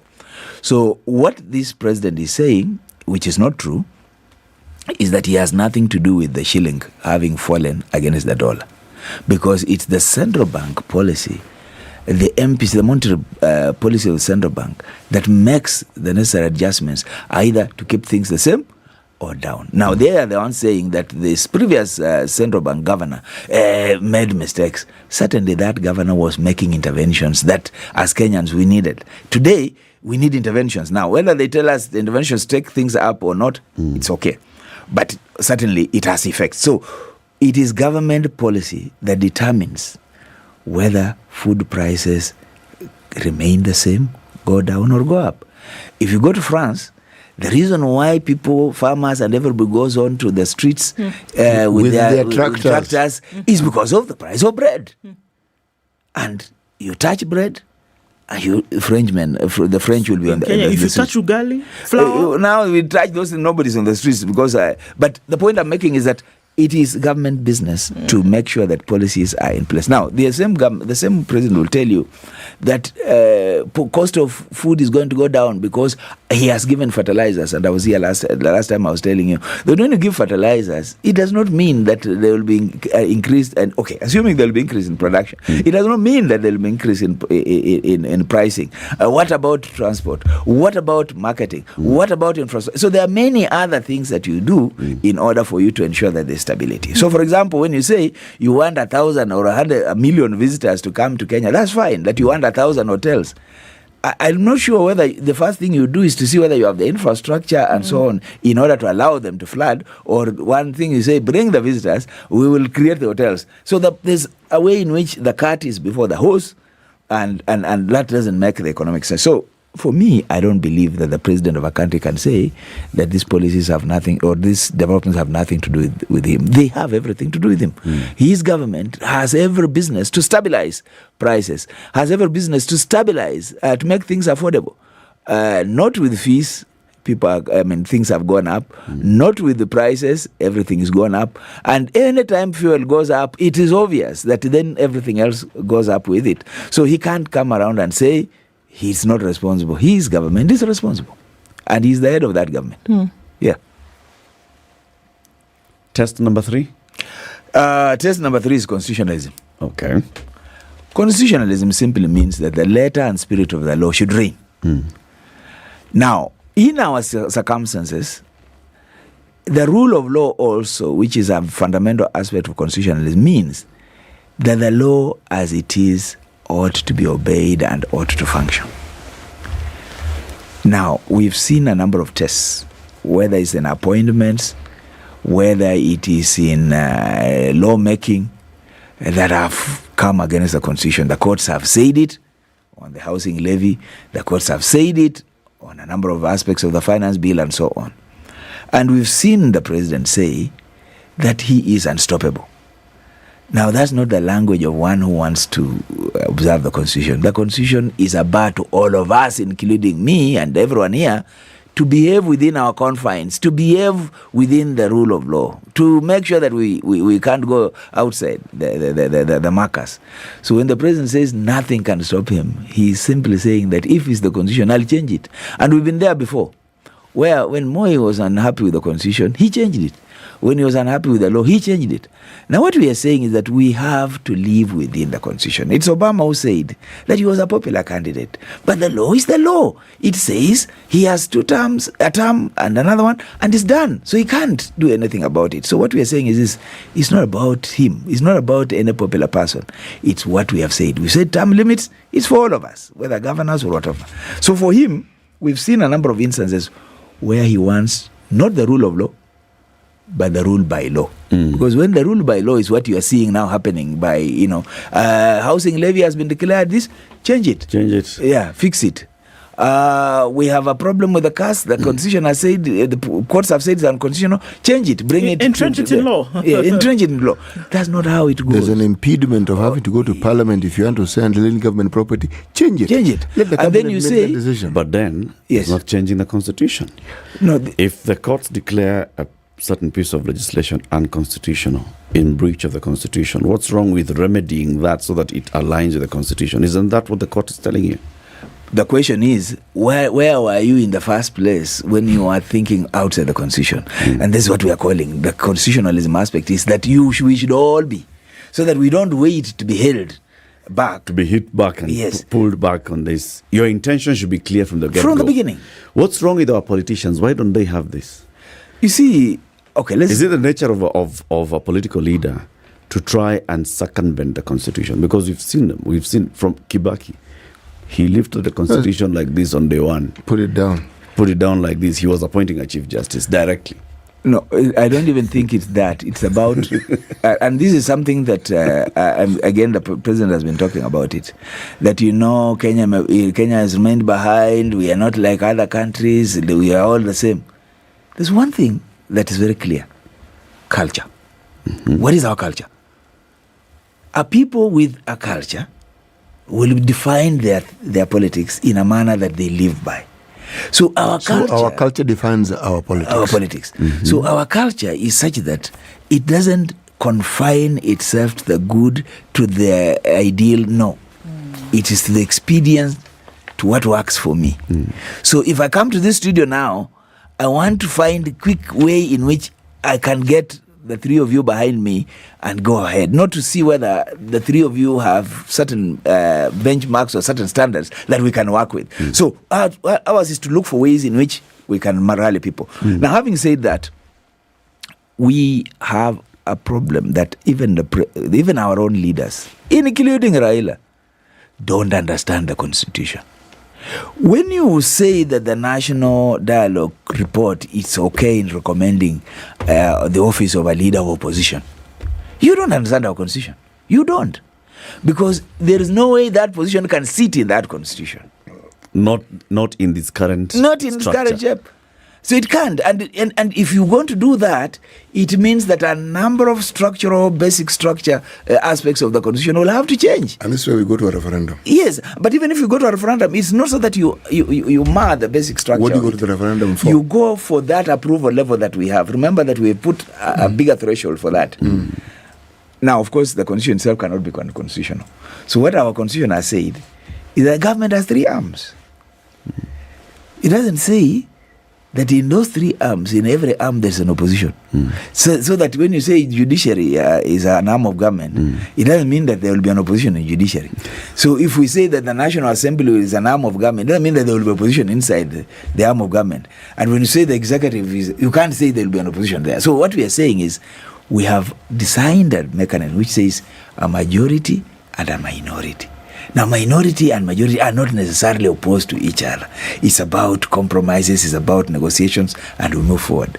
So, in the way things are right now, there is a way in which the MPs and the other organs, the Senate, have a mechanism to oppose what they don't agree with, but oppose it within the confines of what we have. So you don't need a leader of opposition to do so. So that you can even be discussing it, it means that there is absence of understanding of what we are dealing with. We have 2 minutes here, but I have to ask this. Yes. all these policies and all these matters of governance and constitutionality we're talking of, how is it affecting our relationship with our neighbors? Our neighbors have given up on us to an extent. They have given up on us. Because one, we talk greatly, we talk big, but I'm not sure that our neighbors are convinced that we mean well. Uganda were complaining that we are inflating fuel prices and we want them to buy. The SGR, they complained. So our neighbors generally have a problem with us as things stand now. We are a bit mean to them, and we don't appear like we want to play along with them in the spirit of East African community. As things stand now, I don't think Museveni likes how we are today. Our lady in Tanzania looks at us and smiles. Not that she agrees with us, but she thinks we are suffering. And the fact is that if you cross through Namanga there and you wanted to buy a few things, you'll find that actually your purchasing power is higher when you go down there. So, and the things are there. And like those days when we used to go there with our fat and cooking oil and whatnot, now you can actually want to go and buy rice and bring a few things from them. So, we have a job to do. We indeed have a lot to do. Thank you very much for joining us today. Welcome. We hope to see you before the new year. I thought we were taking a break for Christmas. Yeah. He's a constitutional lawyer. He's a political analyst. Thanks. Keep it here for more. It's 9 a.m.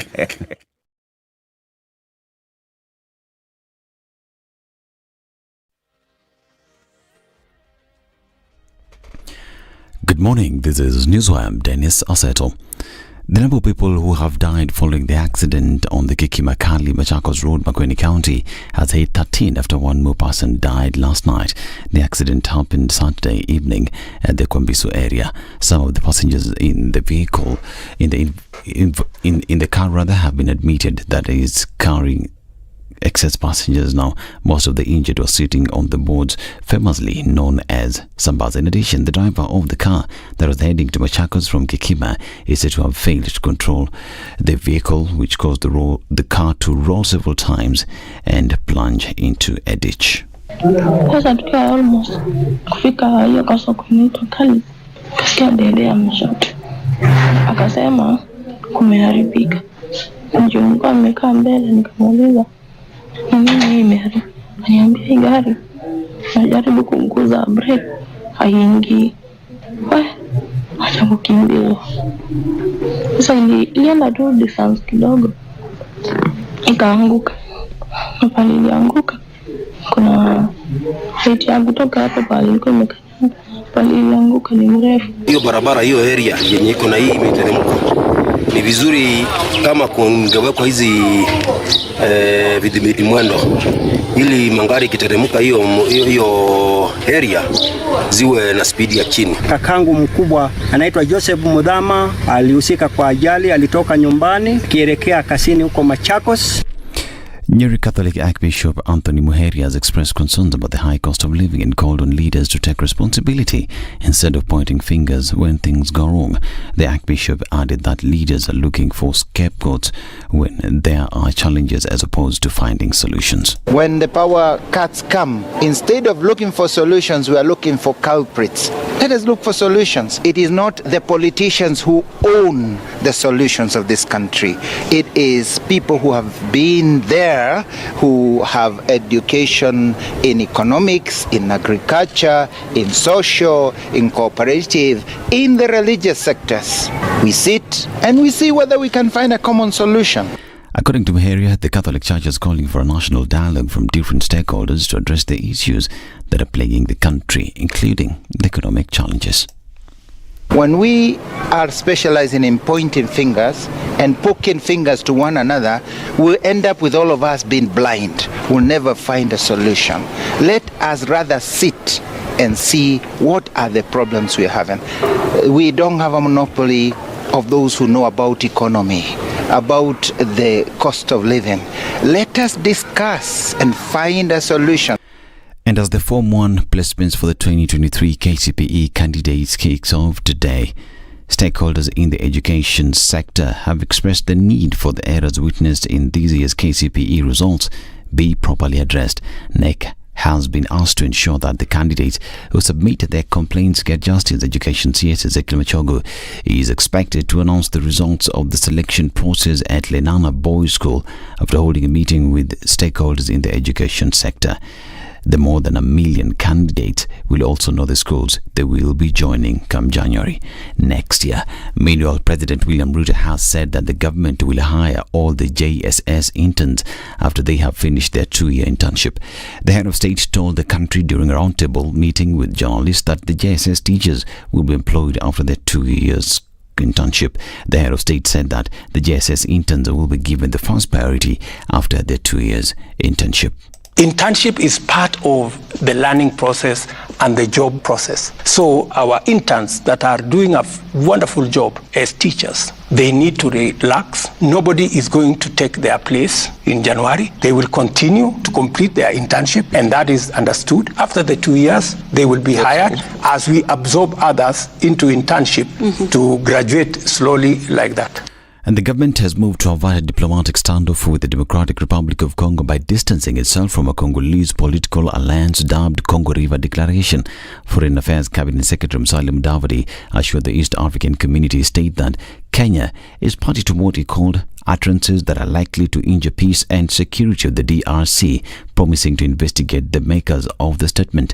DRC had recalled its ambassador to Kenya and summoned Kenyan ambassador following the signing of the pact in Nairobi between exiled Congolese opposition figure Corneille Nangaa and M23 rebels ahead of the Wednesday elections. This is Newswire. I'm Dennis Aseto. Good morning.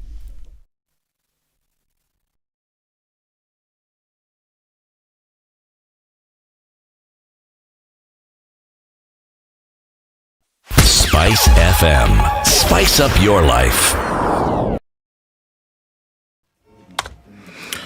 Okay, so we got into traffic hour early today and we're not seeing much of a difference coming off of Limuru Road today, but it still continues heavy on the Thika Superhighway as well as coming off of Limuru Road.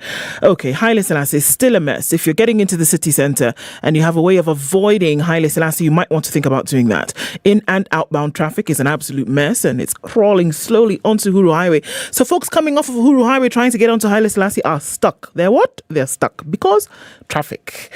We're not quite sure what's causing this one, but it's tailback on Landis, tailback on Uhuru Highway, and then traffic coming in on Lusaka Road also is affected because of this. Jogo Road also equally as busy as far back as the Makadara train station continues to be really crazy. We're also looking at traffic, a little bit of it coming off of Ngong Road, but nothing to worry about there. And Westlands looks good getting into the city as well. All right, keeping an eye on things. We'll be out of traffic hour soon enough. Let's talk Spice FM KE on X.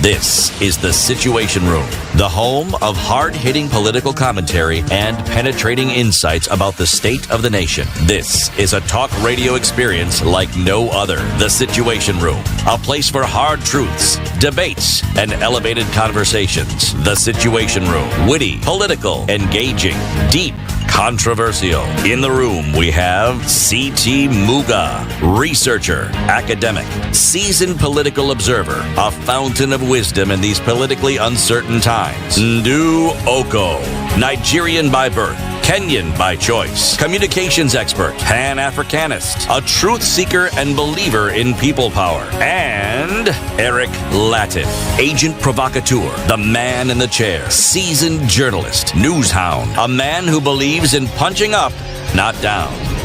This is The Situation Room, the only way to start your day. Final hour of The Situation Room today, the 18th of December 2023. Like Ndu is telling us, it's the 7th day of Christmas. 12th. It's the 12th. I'm joking. 7th. I just wanted to see if you're awake. Sheesh. 7th. How do you count these things? 7th. You're right. You're good. Okay. This is the one for how many? For what? Things doing what? 7 swans swimming. On the chicken hens from France. 7 swans. Chicken hens from France. Swimming. Yes. 7 swans swimming. And then the pigeon thingy. The pigeon things in the, and then some the bush tree. Then there's some golden coins. There are not. No. Mheshimiwa we've lost him. Can we explain to him what we're talking about? You've heard the song, The 12 Days of Christmas. So today we're on 7. I wanted to know that. On the 7th day of Christmas, my true love gave to me 7 swans are swimming, 6 geese are laying, 5 golden rings, 4 calling birds, 3 French hens, 2 turtle doves, and a partridge in a pear tree. So you're the one 7 swans are swimming, 6 geese are laying, 5 golden rings, 4 calling birds, 3 French hens, 2 turtle doves, and a partridge in a pear tree. Did you undergo stress like another Kenyan with such good voices here every morning? How can you, surely? We have lovely visitors like yourself. Every morning they are singing. Yeah? When you have a lady singing. Yes. And a partridge in a pear tree. And the French hens. And the golden rings. I wish there was a piano I could have accompanied. Do you play piano? Play piano. You play piano? I used to, but I've been out of it for some time. Some things you never forget. Nikishika tu hivi. Mheshimiwa Kalba Misi, karibu sana. Thank you. He is the MP for Saboti constituency. In the National Assembly, he's a member of the Defense and Foreign Relations Committee. We'll be having a conversation with him shortly. Mheshimiwa, schools are opening. Mumepewa pesa ya CDF? Bado. Hamna pesa ya CDF? Bado. Na bursaries watu wameanza kuapply? Are we live or we are live, bwana. Okay. Yes, we are live. You know, I thought we are preliminaries. Yeah, these are the preliminaries. We move. Let's give it context. You just move immediately. No matter what. These are the live preliminaries. Yes. Okay. So people have started applying for bursaries, of course, in Saboti constituency. Yes, I have a very good program. In fact, from January, I'm supposed to be on the ground, just firing up the application process.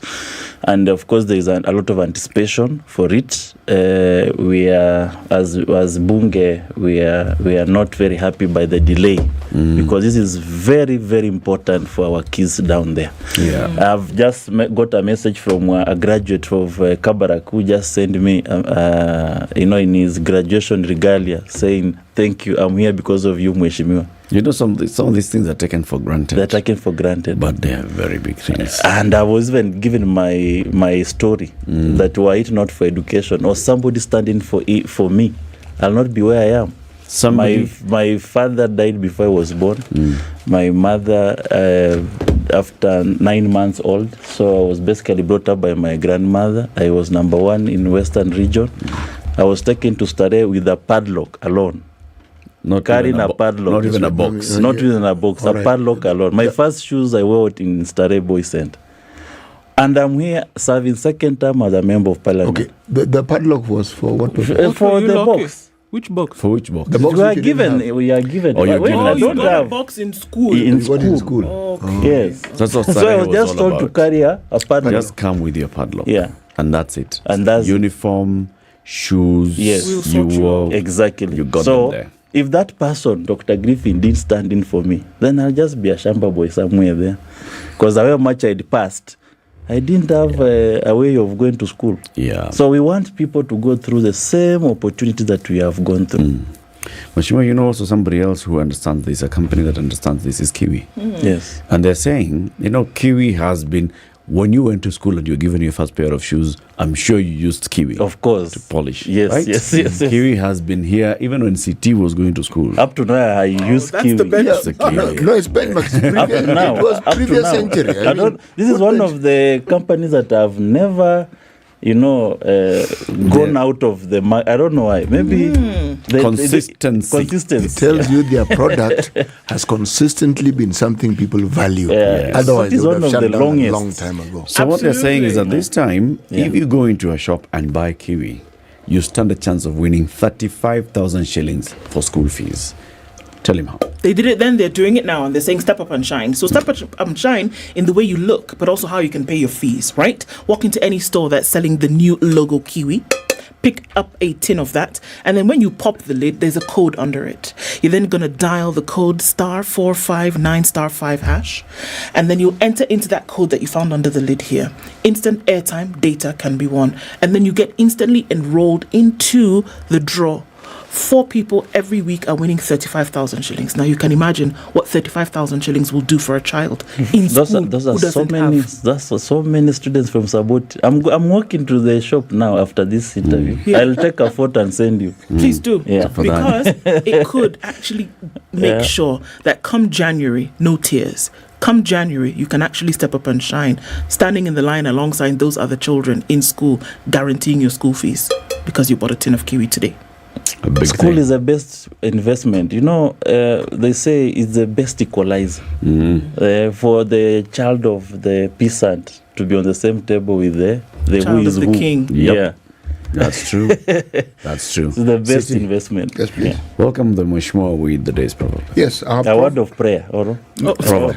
I thought you were saying you were welcome with a word of prayer. Mheshimiwa, this is not a political rally. Ambapo mnaanza na maombi because we knew what might happen. And then you have a few people claiming to be either rainmakers or preventers of rain walking around the compound. Okay. It's just a proverb from the country of Kenya. And our proverb for the day is this: the value of light is noticed when night falls. The value of light is noticed when night falls. Yes. Simple, plain, and clear. What's your interpretation of it? It's just as simple as that you will not know the importance of something until it is not there. So at night, when the light is not there, that's when now you know the importance of light. And you'll not know the importance of Caleb until I walk out of this studio. It will be darkness. Caleb is the light. That's Caleb the light. I am the light. I am the light. Mheshimiwa, you're a member of the Defense and Foreign Relations Committee, and I just want to start off with this conversation because we touched on it in the previous hour.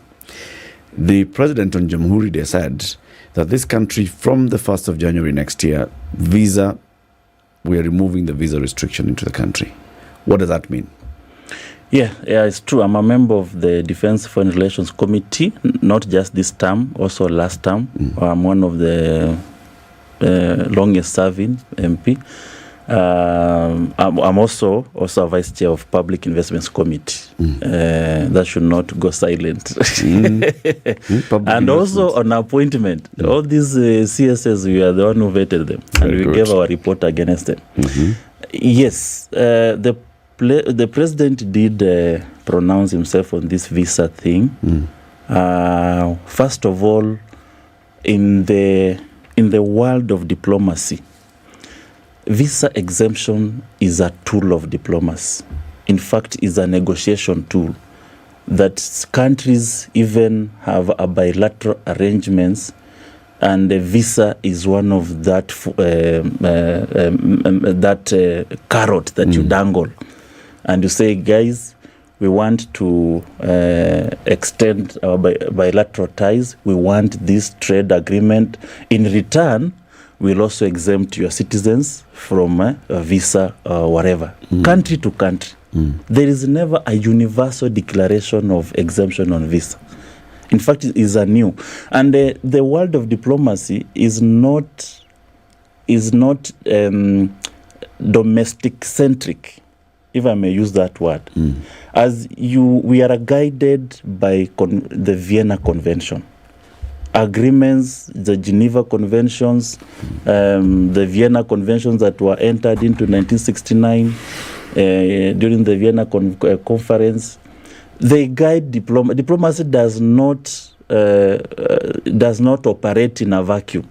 There are guiding. There is international law.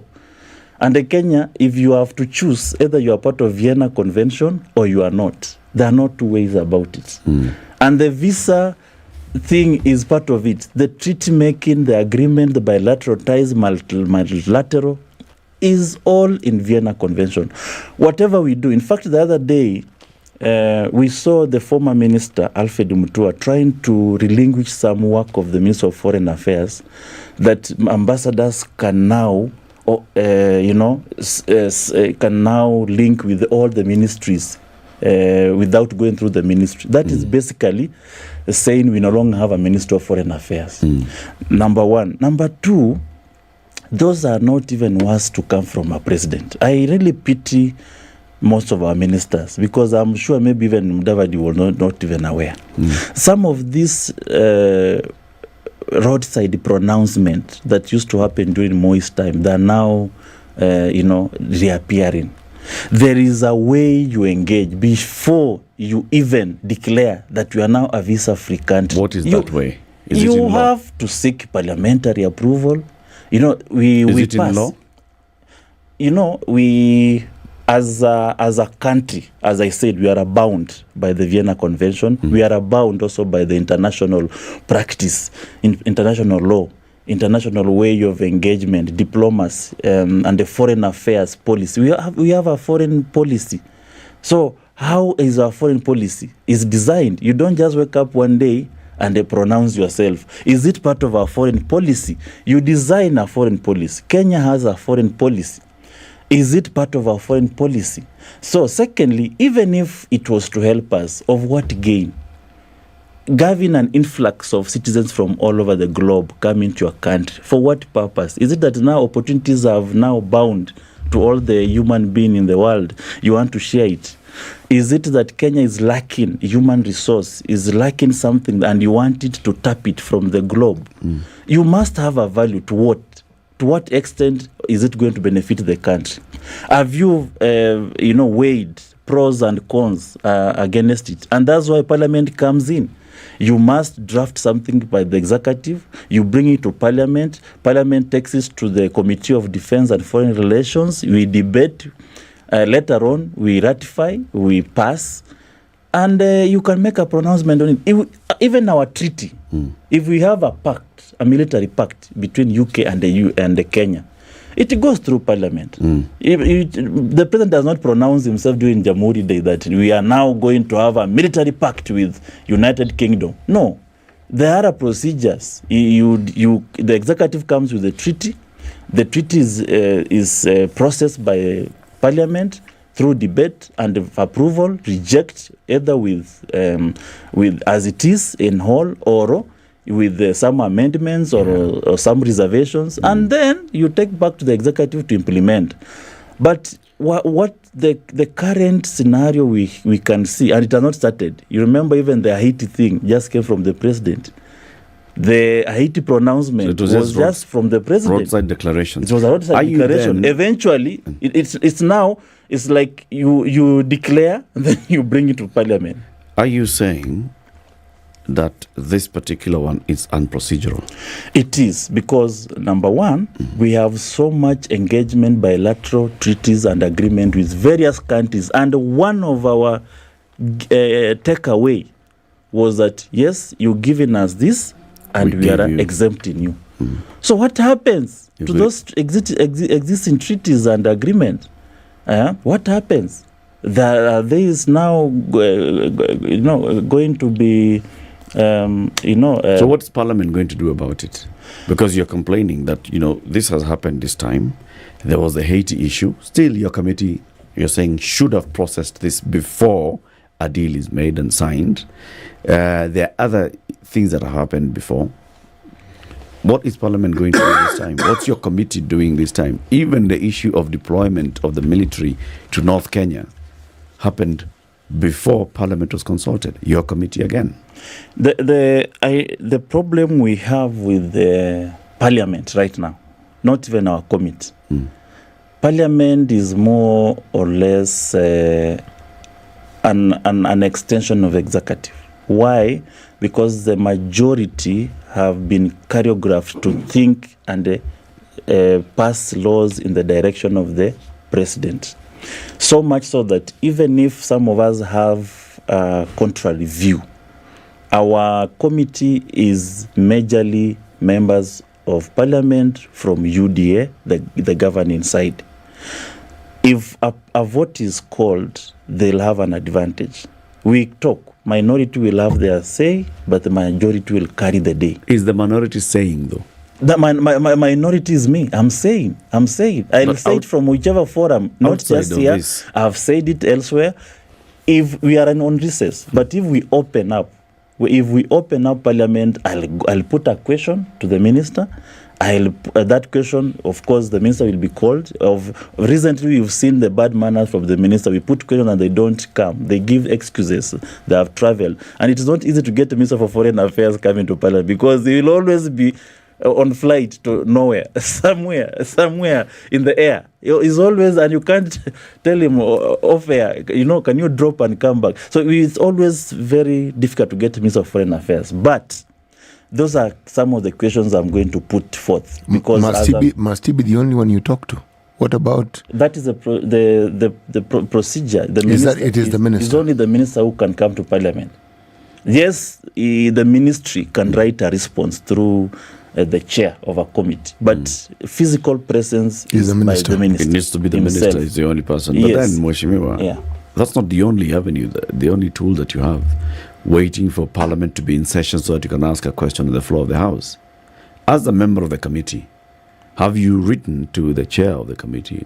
Have you reached out to other members to see how many are like-minded, including those in the minority with you, and maybe those in the majority, who would sign a letter of protest saying this committee has been bypassed yet again? Because it's yet again.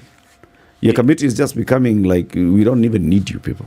No, but like I said, our committee is skewed towards by numbers towards the UDA side of the government.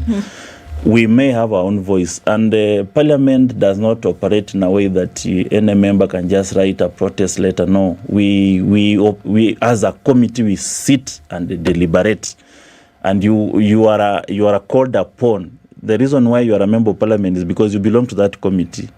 Otherwise, don't make noise on the street like a normal Kenyan and write in protest letters. No. They'll say, why are you writing protest on the street when you have a committee of defense and foreign relations? That's I said, this thing has happened when you're on recess. But the moment we resume in January, then we'll have an opportunity to protest within Parliament, not on the streets like a common Kenyan person. Do I understand you to be saying that members of your committee who are the majority now, how many are you together, just in total, that committee? Of course, all committees that are departmental are led by government. No, I'm asking by the numbers. How many? The numbers are 15, and the majority must come from the ruling party. Okay, and the majority are how many? The majority is by 8. So there are 8, so you are 7. Yes. Now, the question I'm asking is this. Are you telling me that even on an issue that is clearly a national issue, that all these 8 members, not even one of them, can actually see the sense in what the minority are saying? They can see the sense when it comes to a vote. So they are called at State House. You see, we've gone through. I want to understand. It is the same way. So they see the sense. It's the same way a finance bill passes. They will talk. They will tell us this thing is bad. Wananchi don't want. Then they are called at State House for a tea. I don't know what they put in that tea. I've yet to understand what they put in that. They come back different. So that is the scenario we are in. So essentially, the members of Parliament, the House of Parliament, essentially, can easily be swayed beyond the recognition of good reason. That when there are actually things that are good for the people of Kenya, that there is a possibility that vested in this House of Parliament is the chance that they can be easily swayed because of a cup of tea. And these are the individuals, mind you, on whom the responsibility of representation was placed on them by the people by virtue of their vote. But you're telling us that essentially that does not matter if a cup of tea is in the offering. You've stressed on the cup of tea. That's what you've told me that has tipped the balance. Maybe it could have been uji or just a word. Or cup of something. But the operations of Parliament, yes, we are in what we call presidential system of governance. It exists in US. Even in the US, when we have a Republican motion or a bill, it must be passed by members of that party. It is a way that we say Parliament is an oversight, but in essence, we are in a party democracy. So members of that party must obey the direction of the party. And when the party's whip is cracked, the members are aligned. So it is in some Democrat, but even US, there are some members you will see from the Republican opposing what the Republican are saying, and for Democrats. But here, it is even worse. Once a whip is cracked, those people are aligned. Whatever you had agreed, they come back and they do the opposite. So it's something that we need to live with it, or we change our system of government. And if it is only good for you, if the president or the executive is giving the proper direction. So even if they are going to vote by the mind of the president, then it has to be the best for the country. Then we all agree it's the best way to go. But most of these members, they come regret it. They want to do this way, but their party has said, no, this is the direction. So their party has whipped them in a certain direction. In certain direction. In some cases where members, outrightly oppose the position of the party, they have faced the consequences. What are these consequences that they face? One, of course, you may not be nominated. They say this is a rebel. Secondly, you just not been the good books of the executive. Of course, what that one means. You lose the perks. Exactly. So basically what you're saying is that members would then be breaching their own oath of office. It is unfortunate. Let me read the oath. Yes. The oath says, I, put your name, having been elected a member of the National Assembly, do swear in the name of the Almighty God that I'll bear true faith and allegiance to the people and the Republic of Kenya. I will obey, respect, uphold, preserve, protect, and defend the Constitution of the Republic of Kenya, and that I will faithfully and what's that other word? Conscientiously. That one. I will faithfully and conscientiously discharge the duties of a member of Parliament. So help me God. That faithfully and using your conscience, serve the people. Yes. If your conscience is telling you that this is a wrong thing to do, and then you go ahead and do it, what's the point of the oath? What is the measure of this conscience? Your own conscience. Yeah, what is the measure? What tells you that this is the right conscience? This is what the conscience has to, we can see you physically. We don't know your conscience. What is the measure? That's what I'm saying. If a member of Parliament votes a certain way, and then they come and tell us, my conscience was telling me different, then they have broken the oath. Yeah, but if a member of Parliament votes a certain way, then they must stand by that. They can't come and tell us, I was whipped, I was no. But I say that is an unfortunate scenario we have. I wish Parliament itself was a party, so that it is Parliament whipping you, not your respective parties whipping you.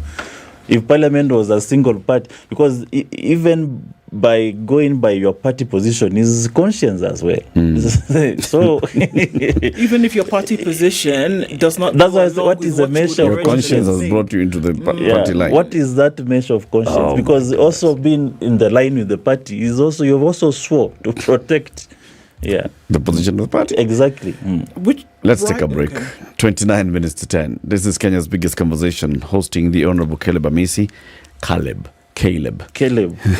for now, use Caleb. When you're in Saboti, we say Caleb. All right. The Honorable Caleb Amisi is a member of Parliament for Saboti constituency, a member of several committees of the National Assembly. One of them, the Defence, Foreign Relations, the other one being the Appointments Committee, the other one being the Public Investments Committee on what? Public Investments Committee on Agriculture, Social Service and Administration. I'm the Vice Chair. Very good. This festive season, Colgate wants you to smile. And they're saying, you know what? Because we want you to smile so much, we're actually going to give you free dental checkups during this period. So look out for the Colgate free dental checkups. This weekend, if you're near Naivas Greenspan, please come. 23rd and 24th, that's Saturday and Sunday. We'll be there. Vibes Radio will be there. Colgate team will be there. And Colgate will have sent people to come and do the free dental checkups at the Naivas Greenspan Mall. And then the weekend of the New Year, that's 30th and 31st, Saturday and Sunday, again, Naivas Buruburu, free dental checkup. Colgate says, smile. It's important. This is the Situation Room, the only way to start your day. Dare for fast relief from headache, muscle, and joint pain? Take Cipladon. The fizz works to relieve pain faster. Available in all leading supermarkets and a pharmacy near you. Oh, finally! It's my Standard Courier delivery. At Standard Courier, we know that your time is valuable. That's why we guarantee swift and efficient deliveries to your doorstep every time. Give us a call on 0793 599 684 or schedule your next delivery by visiting our website www.standardmedia.co.ke/courier. Trust Standard Courier service for all your courier needs. We deliver with pride.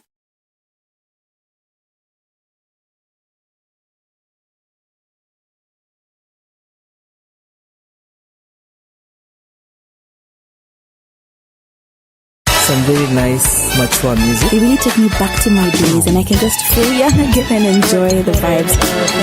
Nairobi will see highs of 25, and we're looking into sunny Eldoret, going to highs of 26 and then lows of 17. All right, looking into Nyeri, where the sun is up as well, going to highs of 26, and into Eldoret we'll see highs of 27 as well.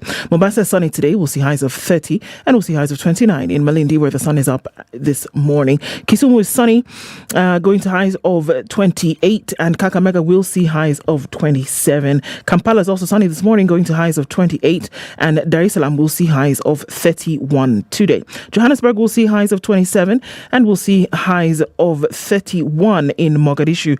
Addis Ababa will see highs of 26 today, while Lagos will see highs of 30. And into a sunny Kinshasa, we're looking at highs of 29.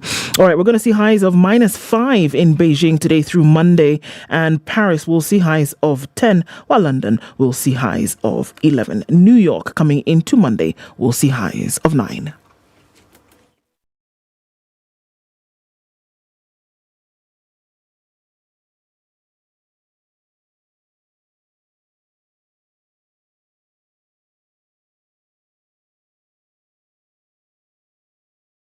Some very nice, mature music. They really took me back to my days, and I can just feel on Haile Selassie today. Looks like it will be that way well past traffic hour. In and outbound traffic is still bumper to bumper. We're also seeing the same thing on Landis this morning, and then looking out past Lusaka Road as you're getting into the city via way of Lusaka, it's going to hold you up just a little bit. So you might want to think about an alternate route if you're out at this time. As you come off Vika Superhighway, much better as you get through towards Pangani and then into the CBD. It's busy right around the Globe Cinema overpass. It's going to continue that way for some time, but not doing too poorly this Monday morning. Keeping an eye on things, let us know through the day on SpiceFM, KE on X.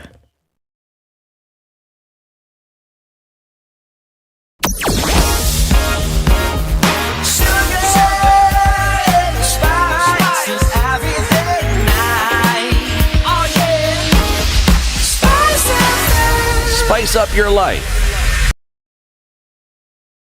All right, conversation continues with the Honourable Caleb Amisi, the MP for Saboti constituency, on various matters affecting the country. Okay, so we've seen very many things happening from the executive that just end up coming to Parliament for rubber stamping, you know? And it's not just one, it's not two, it's not three, it's many things. But are there things that Parliament is able to put a check on? Yes. Are there things that the Parliament is actually able to properly oversight the executive and say, this is the procedure, this is how you shall follow procedure, this is what we allowed you to do, and you are breaching what Parliament allowed you to do? In my few years I've been in Parliament, I've seen a number of issues, even last Parliament, this Parliament, where Parliament has unanimously decided to take on executive. Especially the issues where the head of the executive has not pronounced himself on. The problem comes when the head of the executive has pronounced himself on some issue. Then in short, he is actually directing the Parliament, this is the way to go, including his members. But when the head of the executive is silent and he leaves it to Parliament. That is now where that consciousness comes in.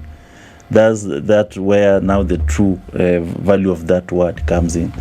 Parliament comes together. We've seen several occasions where a good example is when a member was nominated to be ambassador of South Korea, Mwende Mwinzi, and she was found to be holding dual citizenship, and the Parliament rejected her name. Actually, the name was passed with a caveat on it that she must denounce her citizenship to United States of America as a whole. And you remember, she was nominated by the executive. So when the head of executive has been silent on an issue, Parliament now comes and does what needs to be done to Kenya. So many, even impeachment of a minister. Of course, there have been attempts before. Attempt, and you could see unanimous decision and until the head. Until if the head does not come in, then you face the fate as it comes. But the moment the head of the executive gives a direction on something, and remember the head, and that's why Ruto made sure that before he carries the Bible, he has the majority members in Parliament. In an African context, I think even if I were him, I'll do the same. Otherwise, you'll not govern. Because Parliament can paralyze you. The problem is when you misuse that majority. Mheshimiwa, how do you decide that when is someone misusing it and when are they using it properly? That consciousness is talking about. Now you must have a conscious president who is doing the right thing. That if opposition to Obama's care was not because it was bad, it was just because these Republicans didn't want anything democratic from Democrats to they go didn't want through. him to get the shine. Yes, to go through. Not because the Obamacare was not bad. It was not good. It was not good. So it just depends on the person who is heading the executive. What does he portend for this country? Is he doing it for the goodness of everyone? Or is it for self-interest or for his own, Do you think it's possible, from what we've seen, because you allude to what happened in the previous administration, and there's all sorts of things that were flying around, the capture of Parliament by the executive. We cannot run away from the same narrative right now, based on what you've said. Is it possible in Kenya today for members of Parliament to then be able to act independently of the executive? Depending on what your answer would be, then I think Kenyans have a lot to think about. Do you think it is possible for members of Parliament today, with the way things are currently instituted, to operate in an independent manner, taking those three things into consideration: legislation, representation and oversight, and, basically doing their job? Members of Parliament, they do operate independently, up to where the head of executive now has an interest in any matter before the House. Okay, so let me ask it differently. Are there matters in the House that are actually void of the executive's interference or capture in Parliament? At some point, there are matters where executive does not want to be part of. And that's where now Parliament exercises its full power. We've seen it before. The moment the matter has come from executive, either through the leader of majority, or it is a bill that matters to the executive, whether it was a housing levy, whether it was a finance bill, whether it is members nominated by the president and they want them to go through by force, then that's where now you see party positions coming in. As I said, the issue of party position in Parliament is not identical to Kenya. It is all over. In the US and the Congress, you'll see people retreating to their party cocoons. So it's something that is a problem of democracy. They say democracy may not be the best form of government, but it is the best we can have. You know, the voice that you say the opposition has is not loud. In fact, sometimes you even wonder why it's there. Sometimes you wonder whether even it's a whisper. We buried a former member of parliament recently, gentleman by the name of Lawrence Sifuna. Yeah. If you remember the time when they were in parliament and there was KANU, they were a minority, not majority, minority. But boy, were they loud. That's why, loud. They were very, very, very loud. They were a minority. Yeah. And then, the problems they had then were real. You could be detained, you could be in prison, you could even disappear. Yeah. But they were really, really loud. Yeah. So one remembers what they did. Now, those of you in the minority, unfortunately, we will not remember what you did except you didn't do much. Yeah. That's the unfortunate thing. Because, yes, you say, and every time we ask people who are in the minority, they read the Hansard. I am not going to read the Hansard. I want to hear. Because we hear what the UDA side says. We hear them all the time. You want to hear them from where? From Parliament? Wherever they need to be heard from. We want to hear you from Parliament. Yes. We want to hear you at funeral. We want to hear you. Are you not hearing me now? Can I give you more? Let me give you an example. James Orenko. Let me give you an example. Yes. The governor of Siaya County, James Orenko, gave an example, and he said, you know how vibrant the opposition was in that time? That in the morning when they were leaving to go where they would go, they would be told to eat. Eat meat, eat vegetables, eat ugali, drink milk. No, you don't know if you'll come home that night. Carry a jacket. Carry a jacket. They said, there's a word he used, I can't remember. He said, if you need to take a little something strong in the morning, do that too.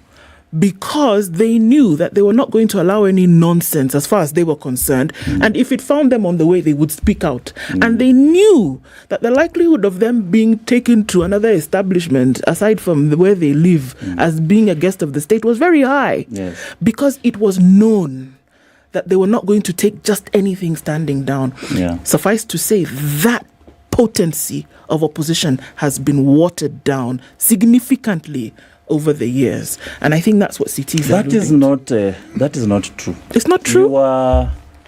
Your imagination of an opposition leader is to be rough.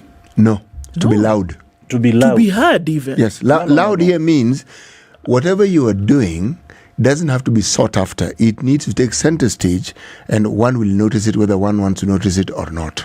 So, as I said, assuming you are a one, what will you do? Me? Yeah. Oh, plenty. Yes. Just say it now. I will be on literally every radio station I can. Am I not there right now as we speak? This isn't reference to you. Yes. No. Yes. It is you people in the minority, not you. Yes. You have said you speak. I know what you have said. Yes. But you are one person. But I was not loud enough. Maybe but I think shout. It goes even beyond that. You see, what I'm saying this what we ought to be hearing from you. What we ought to be hearing from you is you coming to tell us this is what we have done in Parliament. All right. We remember members of Parliament have told us NGCDF has not been disbursed. We may have an issue with disbursement of bursaries in January. Why? Because you unanimously took a position. It was discussed on the floor of the House. It was discussed on the precincts of Parliament, loudly and vociferously. Okay? We remember that. We do not hear where over 100 members of the minority have actually spoken with one voice to say the executive is bypassing Parliament, usurping the authority of Parliament, and giving examples. And that matter, forcing that matter to be discussed on the floor of the House, and also now bringing it outside of the House, so that you say this examples, capture of Parliament. We don't hear. We only hear, but you know. That's why I said your way of looking at it is what is different. Okay. There are people who can be so lethal in their opposition to government, and those who may not be. And remember, this is inborn. In fact, if you go in my constituency, you may find people who just oppose everything, but they are not loud, but they are opposing. And there are people who are so loud. Even one person, you may think the whole of that town is an opposition zone. It's an inborn thing. That's why I said, when you take the the behaviors on the character of some individual and they link them to the kind leadership, you go wrong. Number two, we have made noise. It's only that if you are to say that noise must be amplified, then it is you in the media to amplify it. We make noise in Parliament. What goes on the air is that what is executive side has said. If you twist your camera and look to what I do in my committees, most of the work goes around in the committees. Forget about the plenary, because plenary, in fact, you raise to speak, and the speaker deliberately don't want you to speak because he knows you are going to oppose. In fact, some of us have even stopped bothering to speak. We concentrate on the committee because we are like our names have been blacklisted. When they see Caleb there, they know this is one of the guys in Trans Nzoia who are very lethal against the government. They don't want to give you a chance. So this is the problem we go through. In those days, there were how many members? In fact, if you look at the Senate, the Senate is a better representation of Parliament of that day. There were very few. There were chances to speak. In our Parliament with 300 and so members, the only opportunity maybe an opposition will have is through Opiyo Wandai, because by preference, by the position he has in Parliament, he'll be getting preference from the Speaker. But the rest of us, you will raise your hand until the chicken comes home to us. So I think you must also look at the difference in time, the difference in scenario, and remember we have also a problem. A problem we have now is that we have more or less made look like it is the Raila and opposition epicenter. That if Caleb speaks, let's wait for Raila to speak. In fact, if I call for maandamano now, nobody will come. Right. But if Baba calls, they will come. Are you getting? So we have. I don't think that scenario was there during that day. That's why the voice of Sifuna could be heard, the voice of Orengo could be heard, because it was the scale was different. But now the scale in such a way that Kenyans are just blinded that if it is Raila, in fact, this Caleb is talking nonsense. Is Raila even agreeing with what Caleb is saying? But in fact, maybe he's even opposing the example that Eric has given, when there was a matter of the Constituency Development Fund, everybody heard it. Everybody. But that was Parliament. That was not opposition. Yes. I'm going somewhere. Why I gave the example is that's an opportunity that presented itself in showing us Parliament can actually agree. Yes. Okay? When we had the finance bill, we heard the opposition. So you've been hearing them. So what's complaining? No, it's not loud enough. This my point is not. It's not that you don't speak. I gave you an opportunity for you to be loud enough. For 2 seconds, you didn't take the advantage. I started by saying. You didn't take advantage. I started by saying I would be on every open forum, every media. That's how I started. Opposition are in every. In fact, you should have attended the funeral of your friend, Let Sifuna. And you see how loud the opposition leaders were. And very vicious, vigorous, opposing. I don't know how the loudness you're talking about. I wish the media, now the problem is you media, you also fears. You fear that loudness. Actually, you think you'll be closed down. No. Actually, we don't. Because those times, you correctly said that you are here. Can you not see that I'm actually making you speak louder? Can you not see that you are actually, that is what one expects? In fact, what I've said today, this should be like on top of the newspaper tomorrow. And you see how loud I'll appear. So I'm saying it is you to amplify what you are saying. Otherwise, I can't shout from here to Malsabit. What I've said now, don't even wait for something. Don't put there Ruto tomorrow for a newspaper. Put Caleb as vehemently opposed what Ruto said on Jamhuri Day. Just put it on the top page of the media. You'll see. And the next day I call for a demonstration in town, you'll see how people will come. No, that they won't come. So they will. Let me tell you, they will. No, that they won't come. You are talking about people who have voted for me. They'll not come. No, they will not come. For Mandamano, it will be a gathering of maybe 5 people. They will. People are tired. They are tired. They will. You know, Mheshimiwa, let me explain it to you so that you understand. That you can come, you can on an invite and speak your mind, exactly what we're talking about. You see, the idea that you can actually express what it is you feel with the amount of angst that is required so that the expression is not mistaken as a small academic discussion, because the issue. So I'm doing well, others are not. I can go tell them that you guys. No, please tell them.